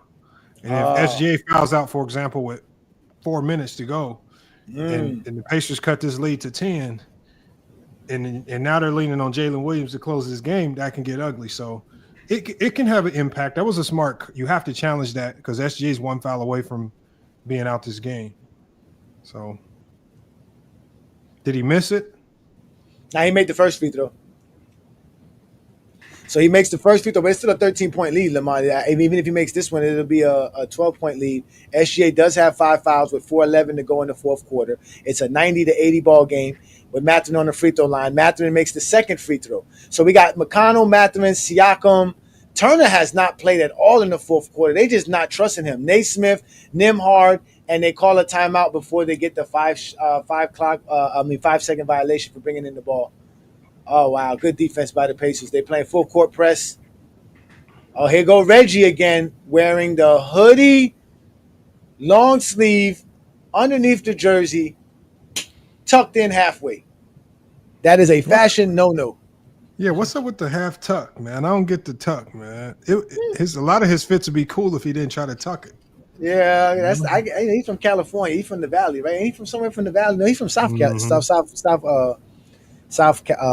California. Hey, Johnny, Pippen just scored. Pippen just posted that he and Jordan never heard of a Game 7 in the finals. Pippen knows how to troll for real, though. I tell you that much. Shout out to Pippen.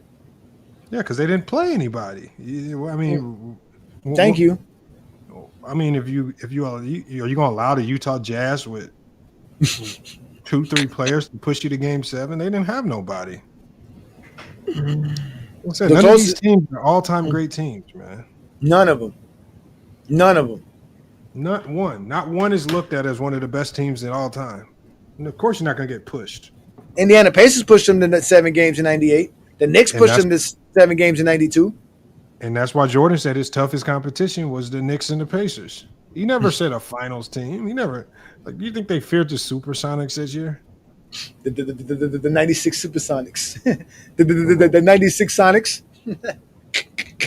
Not happening, man. Come on, man. When you don't play nobody, that's kind of what happens. Oh, my God. Here we go. OKC's trying to score here. They're going to take a wild half-court shot. See, FanDuel got this wrong because they got the Pacers going from left to right instead of right to left. They just kept them going the same direction from the first half. Yeah, I know. They didn't switch the possessions, yeah. So here we go. OKC's only up 12 now. It's 3:30 to go. We got McConnell in the paint. 3 seconds. You got to get up the ball. Do something. They get the ball. It's timeout. Pacers got the ball, and they call a timeout with 7 seconds left to go, with 3:33 to go in the fourth quarter. 12-point lead, 93-81. Oh, my God. Doing right there? Mathurin is out there just trying his best. He's hurting them on. He's out here. The young man's trying, bro. He's another young dude, bro. Kid's only 2-3 years in the league. What do you want? Look, he cuts. Never get the both guys cut to the same spot. Horrible spacing. That's what I'm saying. McConnell, when he drives to the middle of the floor with no plan, he just gets himself in run offense. If you're not good enough to go in and create. Yeah, this game is getting ugly. It's getting real sloppy. It's been kind of sloppy from OKC from the jump. All right, so they win the tip. Oh, they called it a jump ball? What was that? That's wild right there. I didn't think that was a jump. What was that? I thought they called a timeout. Oh, wow. So it's OKC ball. SGA's trying to work. He got 5 fouls. They get McConnell on him. No choice. SGA's trying to work. Runner off the glass, misses. Lou Dort pokes the ball out again from behind to McConnell. That's his 7th turnover. Yeah, 3 minutes to go. The crowd is jumping up and down. They're leaving Lou Dort open. Caruso's open. All right, here we go. Williams is open now. He shoots it. He misses. Chet Holmgren with the rebound. They call a foul. Yeah. Another turnover, man. McConnell, man.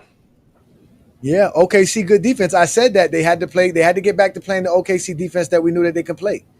I said that was a part of the key factors. Like I said, they have to play OKC's brand of basketball, which was swarm on defense, and the Pacers had to play their style of basketball, which they are playing, but they just causing too many turnovers or they're making too many mistakes. So again, the basketball game is a very simple game. It's not that hard. Only some of you guys try to complicate it with all your silliness. At the end of the day, it's a game of rebounding, passing, dribbling, great execution, rhythm, chemistry. The hardest part about basketball is building chemistry.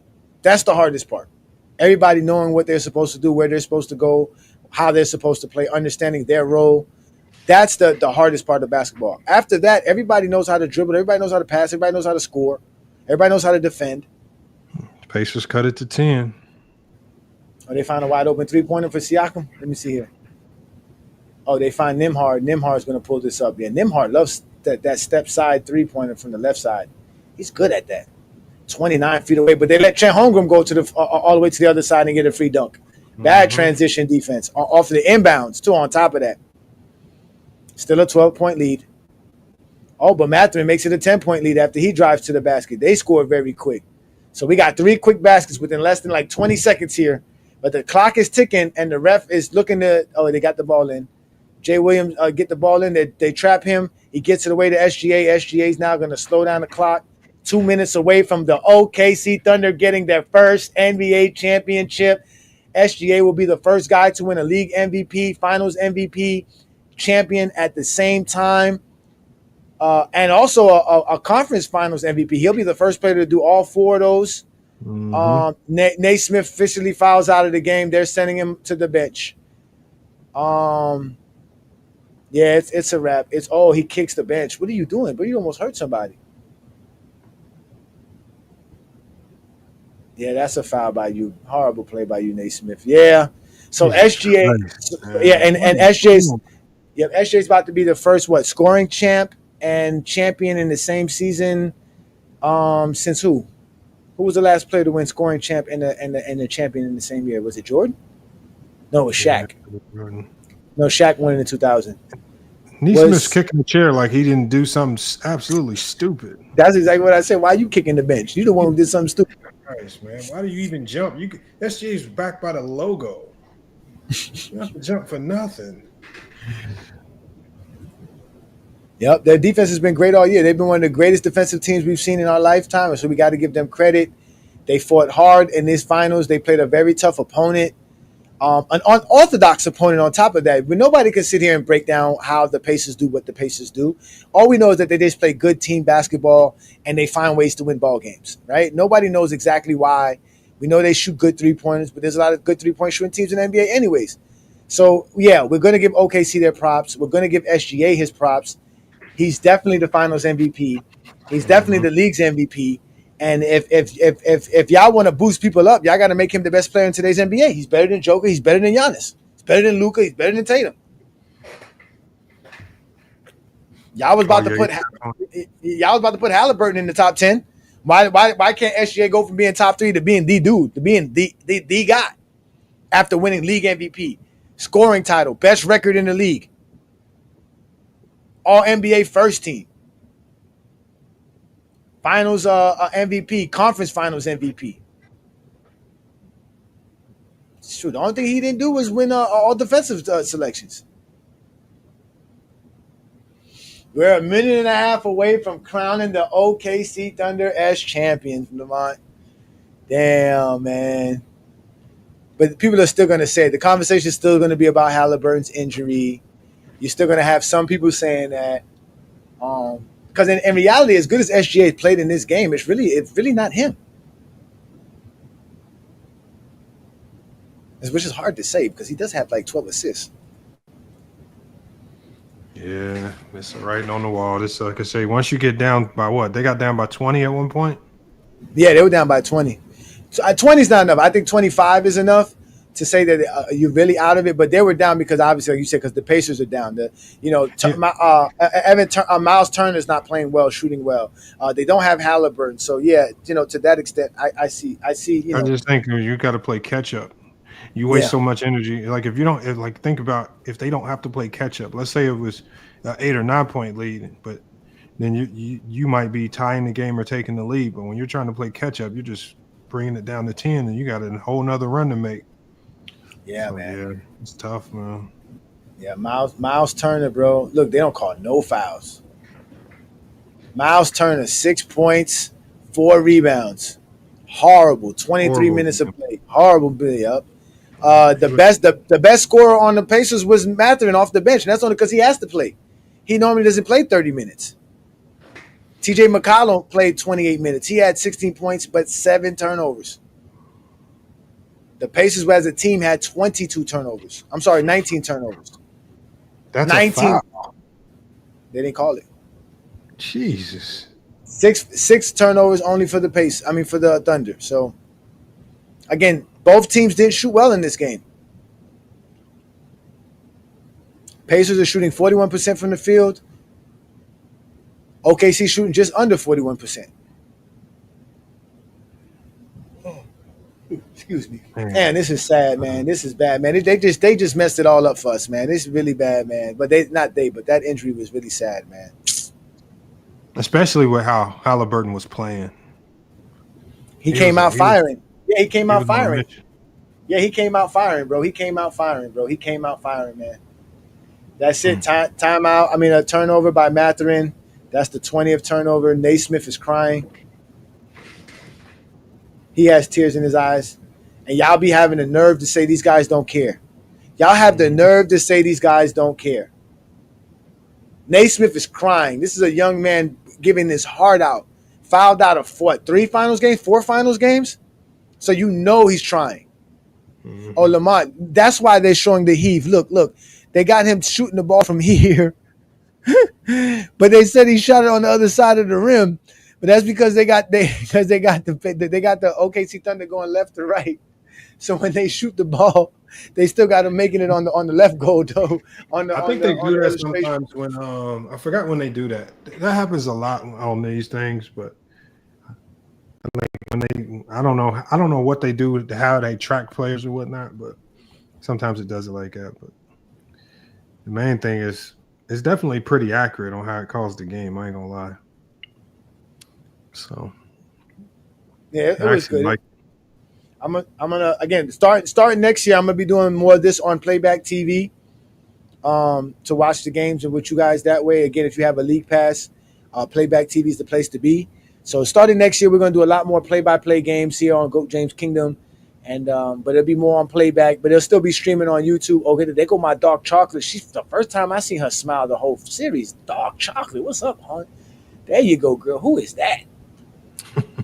She's like an OKC Thunder trainer or something like that, boy. She's so fine. All right, man. It's all 30 seconds away, man. 103-87. OKC is on their way to being NBA champions of the 2025 NBA season. They emptied out their bench. The crowd is excited. Oh, they get a turnover. Here goes Mathurin again. Mathurin is trying his best. Come on, man. Let's end this game, Mathurin, before somebody else get hurt, bro. Leave, man. It's just a wrap. It's a wrap, man. Thunders are champions, man. Give it to them, man. Shout out to them, man. They did it. All off of, and guess what? All because of, look, Jalen Williams is crying. He can't believe it. All because Kawhi Leonard didn't want to play with LeBron James. Think about that, ladies and gentlemen. If Kawhi Leonard decided to play with LeBron James in 2019, the OKC Thunder would have never had to trade Paul George over to the Clippers, which led to the OKC Thunder team having all of these star players on their roster and putting together a solid team 5 years later to be the NBA champions. If they actually listened, because remember, Doc Rivers was trying to convince them we don't need Paul George. Like, we should just ride it out with SGA. He was trying, but they were adamant about bringing in Paul George. So, I mean, because they wanted Kawhi, because they weren't going to get Kawhi without it. Kawhi was trying to get somebody there, and Paul George was the only guy that they could get to make sure Kawhi could show up. Yeah. That's it, y'all. Time ticking. 2-1-0. NBA Finals is over. Game 7 Finals finish 103-91. OKC Thunder will raise the Larry O'Brien Trophy. They are full champions as they are giving each other props on the basketball court. They're shaking each other's hands as Michael Jordan requires that, because that's what we do now in NBA. We don't want to be sore losers like Michael Jordan. Bulls said the Detroit Pistons was. You have to shake hands. We have to be the soft league that we are. We have to face our abuser, because Jordan said that you must do that. So here we go. They're going to bring out the trophy. They're going to bring out everything.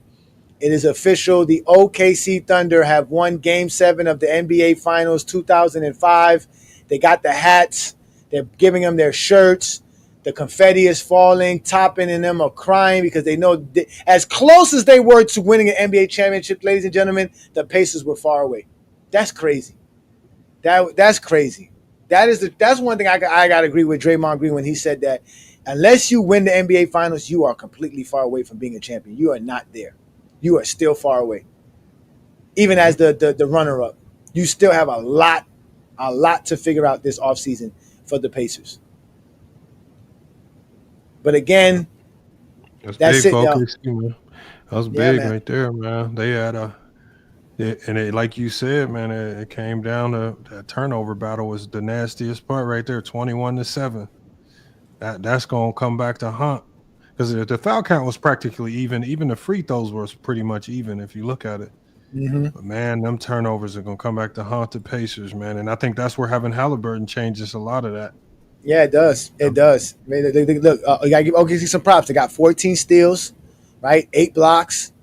So they did a good job defensively playing the OKC Thunder defense that we know that they play. SGA leader for 29 points. Hartenstein got on the boards. I didn't know.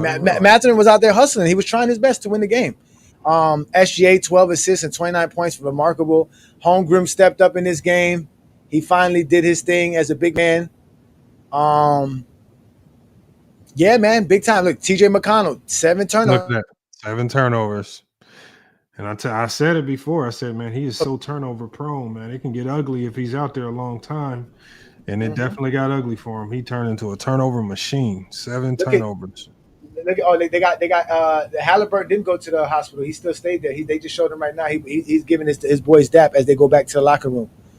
McConnell's mother hugs him as they console him. He crying. Man, they were making fun of Bosch when Bosch was crying. His mother's consoling him. Man, get away. She's like, get away. Damn. Oh, man. Oh, my God. Oh, man. Pacer fans crying. Why is they walking past Haliburton? McConnell gave it his all, man. McConnell, you gave it your all, man. You fucked up, but you gave it your all. That's all you can do, bro. You got to give the team some props that you're playing on the other side. It's not like, you're prone to making – I mean, like you said, he does have a lot of turnovers, but still at the end of the day, bro, you got to give OKC their props. They have active hands. They hustle on defense. They pay attention to what you do. They do a good job of doing what they do. Shout out to the Pacers, though, man. The Pacers gave us a tough battle, man. It was tough, man. It was tough, man. But again, look at Holmgren, 5 blocks. And I don't know why Turner was taken off the floor, bro. I don't know what happened to Turner. They just legitimately told Turner, we don't need you. They're getting ready for the presentation. They're talking to them ugly shoes that SGA wears, and he got the golden shoes on his chest now. That is ugly. Oh, what kind of crappy hat is that? Come on, NBA, you could do a better job with the hats. Playoff career high, 12 assists, 1 turnover. That's how you redeem yourself, ladies and gentlemen. And if y'all say anything about him going 8 of 27 from the field, and you a Kobe Bryant fan, you're going to get the exposure. Shout out to him, man. MVP of the league, MVP of the finals, champion, best player in the NBA, Shai Gilgeous-Alexander. Y'all take that with y'all. I don't want to hear none of y'all zesty Jeffrey logic. Got to give him the credit, man. They did it, man. Look, keep it 100 with the – that's funny as hell. Yep. Yeah, maybe you should have lost in the first round according to the zesty Jeffrey. Jeffrey logic. It's the same thing according to them. No, it's better to lose in the first round. This is worse. Yeah, that's what I'm saying. Yeah, it's better to lose in the first round. You probably should have lost. Mm-hmm. So technically, Max said I was hating on the Thunder. I wasn't hating on the Thunder. Who said that? Was that Mac Def or Max said that? Who said that? Max said I want my apology. I don't hate on teams. Just because I pick against a team or I say that I criticize it, that's not hate. It's just a fact. Damn, Lamont. So the Knicks had a better season than the Pacers. You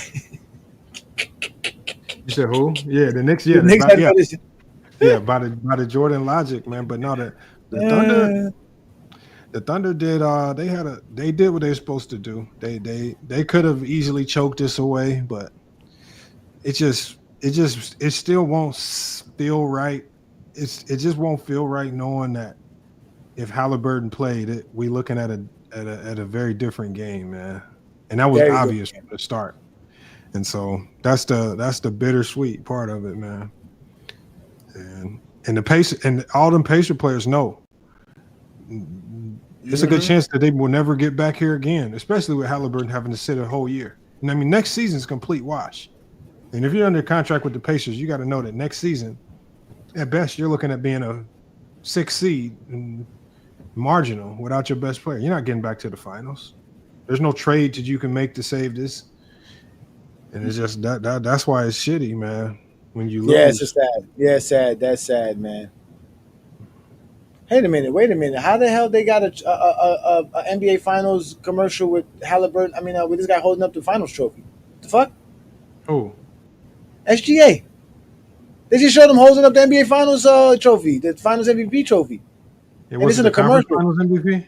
No, the Conference Finals MVP is a big one. He was holding the Finals MVP trophy just now. Hold on, let me see. What commercial are you looking at? I'm looking at right now. ABC. They're talking about it right now. It was the start of the commercial. It's not even like a commercial. It's like a. You talking about that trophy with the net? Oh no! It's a Converse commercial. It just went off. He said, "Bandwagon OKC fan in the building." Hold on, let me see. He said, "Look, I saw that too." He said, "I saw that too." Yeah. I'm looking at it now. It's in the front part of the commercial. It's the beginning part of the commercial. They show him with Lita Salters and everything with the same outfit she was wearing just now, and then they show him holding up the trophy. It was a quick glimpse. Are we that far behind? No, again, if you see the commercial, if it's a Converse commercial with SGA, yeah, you're on the right commercial, but you got to back it up. I don't know if you can back it up. I don't know if you can rewind on YouTube TV, which I think you should. I don't know. YouTube TV is cool, but it's definitely not as good as Sling TV. But the thing with Sling TV don't have the same amount of channels. I heard YouTube has more channels, has better channels, and has more. It does, but Sling, the quality of their channels, like there's just not like with YouTube TV. It seems like it's the playback is way behind everybody else's and everything. I see. Sling yeah, I see TV, I would be almost exact with the scoreboard, with this FanDuel scoreboard. Or ahead of it. That's it. They're happy for SGA. And that's another thing I like about the OKC Thunder team is the chemistry that they have. How they all believe in one another, how they root for one another. They really do a good job. Yeah, they're really a good team, man. They got good chemistry, man. You got to give them some props, man. I like the OKC Thunder team, man. Again, it would have been nice to see how it would have went with Haliburton because they really had got tested, but it is what it is, man. Shout out to them, man. They're the champions, and we just got to give them props. And they're definitely going to be the favorites going into next year because I don't see them losing anybody. Angry Mexican says SGA didn't need Wade, Pippen, or Shaq to do it, but he did need one of the greatest defenses in NBA history. That's what is he talking about? He's just basically saying he didn't need help, but it's just like, no, he did he had help. He had arguably one of the best defenses in NBA history helping. Exactly, and show me when Dwayne Wade was all NBA and all defensive team in the same year. The only person who did that was Shaq and Pippen for Kobe and Mike. Wade didn't do that for LeBron. Jalen Williams is an all NBA player and all defensive player, y'all. Y'all got to stop acting like Jalen Williams is not one of the best players in today's NBA. But again, a lot of these guys make their arguments predicated on rankings, on silly rankings that are not official.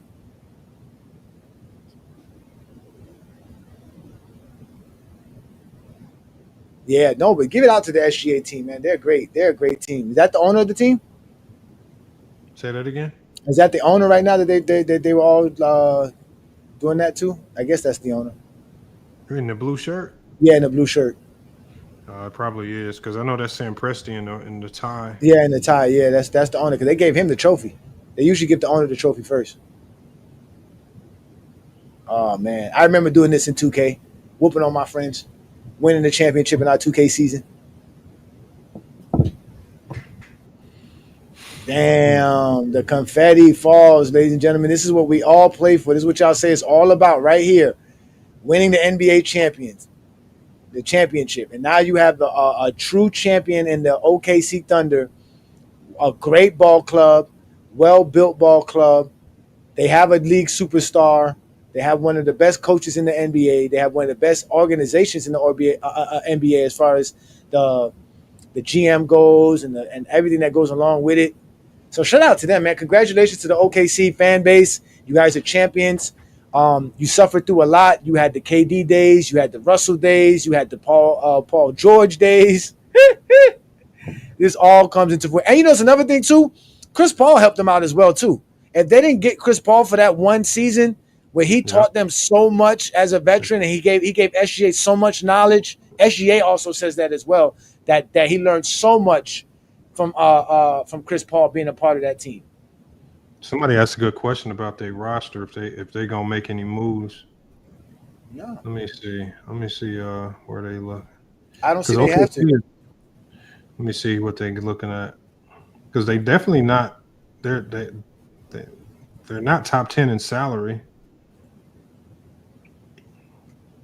No, because they don't have to worry.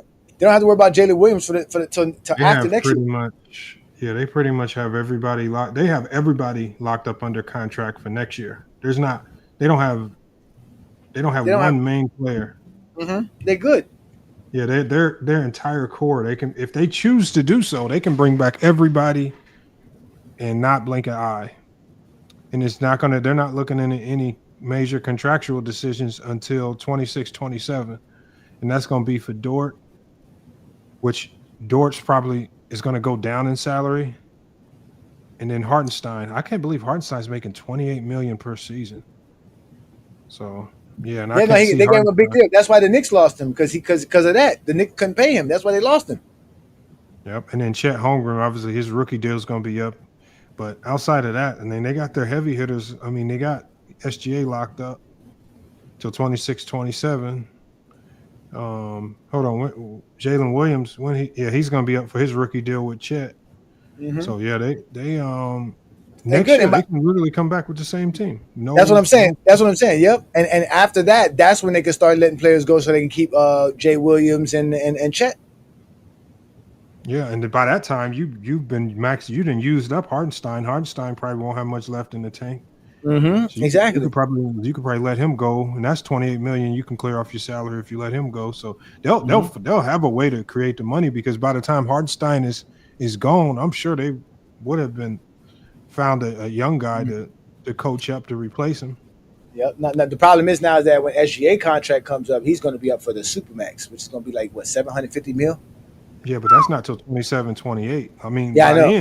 Yeah. You know, I mean, like I said, but the main thing for them is that they can bring this same core back for the 25-26 season.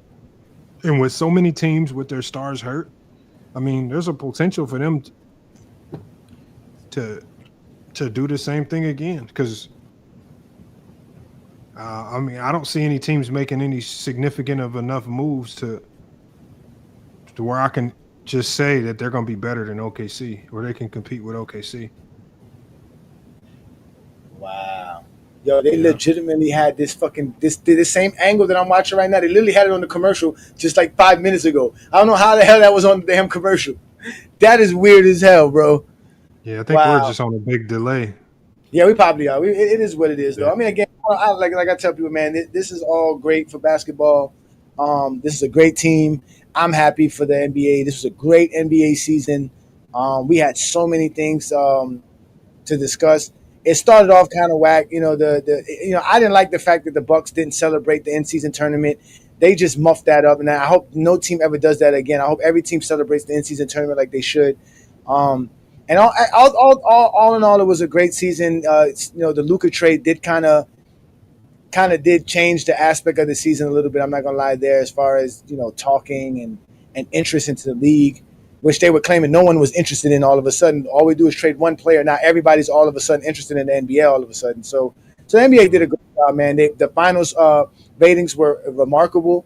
Did I show you the finals ratings for Game 4 and 5, Lamar? Did you see on the last stream when I was showing them how even for cable television they were doing better? Like they were. Yeah. So the NBA is doing fine. I'm quite sure for Game 6 and 7, the ratings were the same, because the ratings went up for Game 4 and 5 compared to the one in Games 1 through 3. So again, the NBA is in great position, man. This is all greatness, man. So yeah, I don't look at I think all the people that play into the rating stuff is just people looking to try to find something negative to say, because there's so many, like I say, it's very easy to understand. There's so many ways to watch the NBA without having to go to cable TV, that none of the numbers that you look at are going to look normal because like what Gil told me, the most valuable thing now in sports is the playbacks. It's not the live play. Yeah. It's the rewatchability of it and how many people actually go back to rewatch it. So like this NBA final, there's people that sleep right now on the other side of the globe. They're not going to watch this till, for another 4 or 5 hours, but they're going to watch the playback. So the numbers for this globally, the NBA is going to be counting these numbers for the next 2 weeks before they have an official number globally with the streamings, with the playbacks, with the live, and then they'll have a good idea how well it did. But if you just go off pure cable TV, you're not going to get an accurate assessment of it.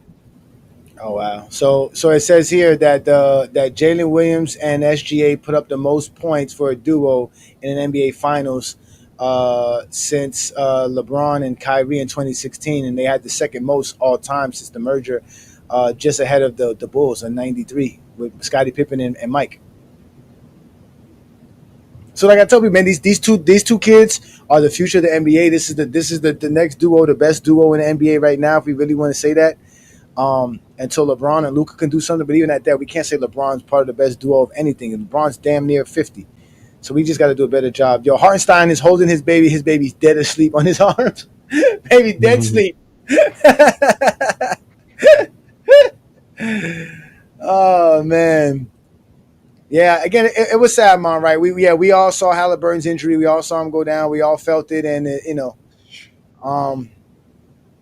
we'll see, man. We'll see. Hey, back to back, we never know. OKC is definitely the favorites going into next year. But like we just said, their whole roster is going to be back.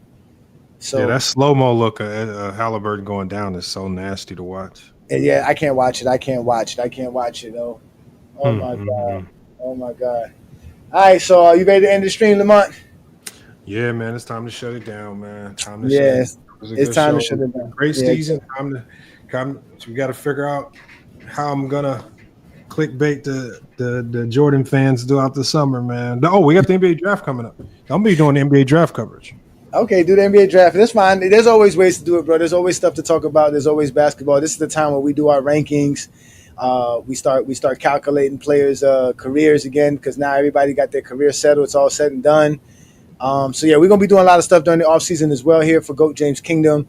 And again, you guys know who we are. I'm A. Johnny the Exposer. That's Lamont of FYF Sports Debate. I'm of GOAT James Kingdom. We do this all the time. So please subscribe to both of our channels, GOAT James Kingdom, FYF Sports Debate, FYF Sports Debate Clips. Follow us on all other platforms. As you guys know, we're all over the place. And obviously, make sure you check out for all of Lamont's live streams throughout the week on the FYF Sports Debate. But also check out the GOAT James Kingdom live streams on FYF and on GOAT James Kingdom. You know we go live every Friday night with the Friday Night Exposure with the Exposer. We also go live Saturday nights and on Sunday afternoons, which you saw us live this past Sunday here. And again, we also have the Alan Powell Show on Wednesdays. So again, we are the best thing going on the internet. You guys make sure to check us out all the time right here, man. Peace and blessings. Lamont, this was great, man. I appreciate you. We'll be doing this again. So y'all have fun, man. Peace and blessings. Great finals, great NBA seasons. Much love from FYF and GJK, y'all. All right, y'all.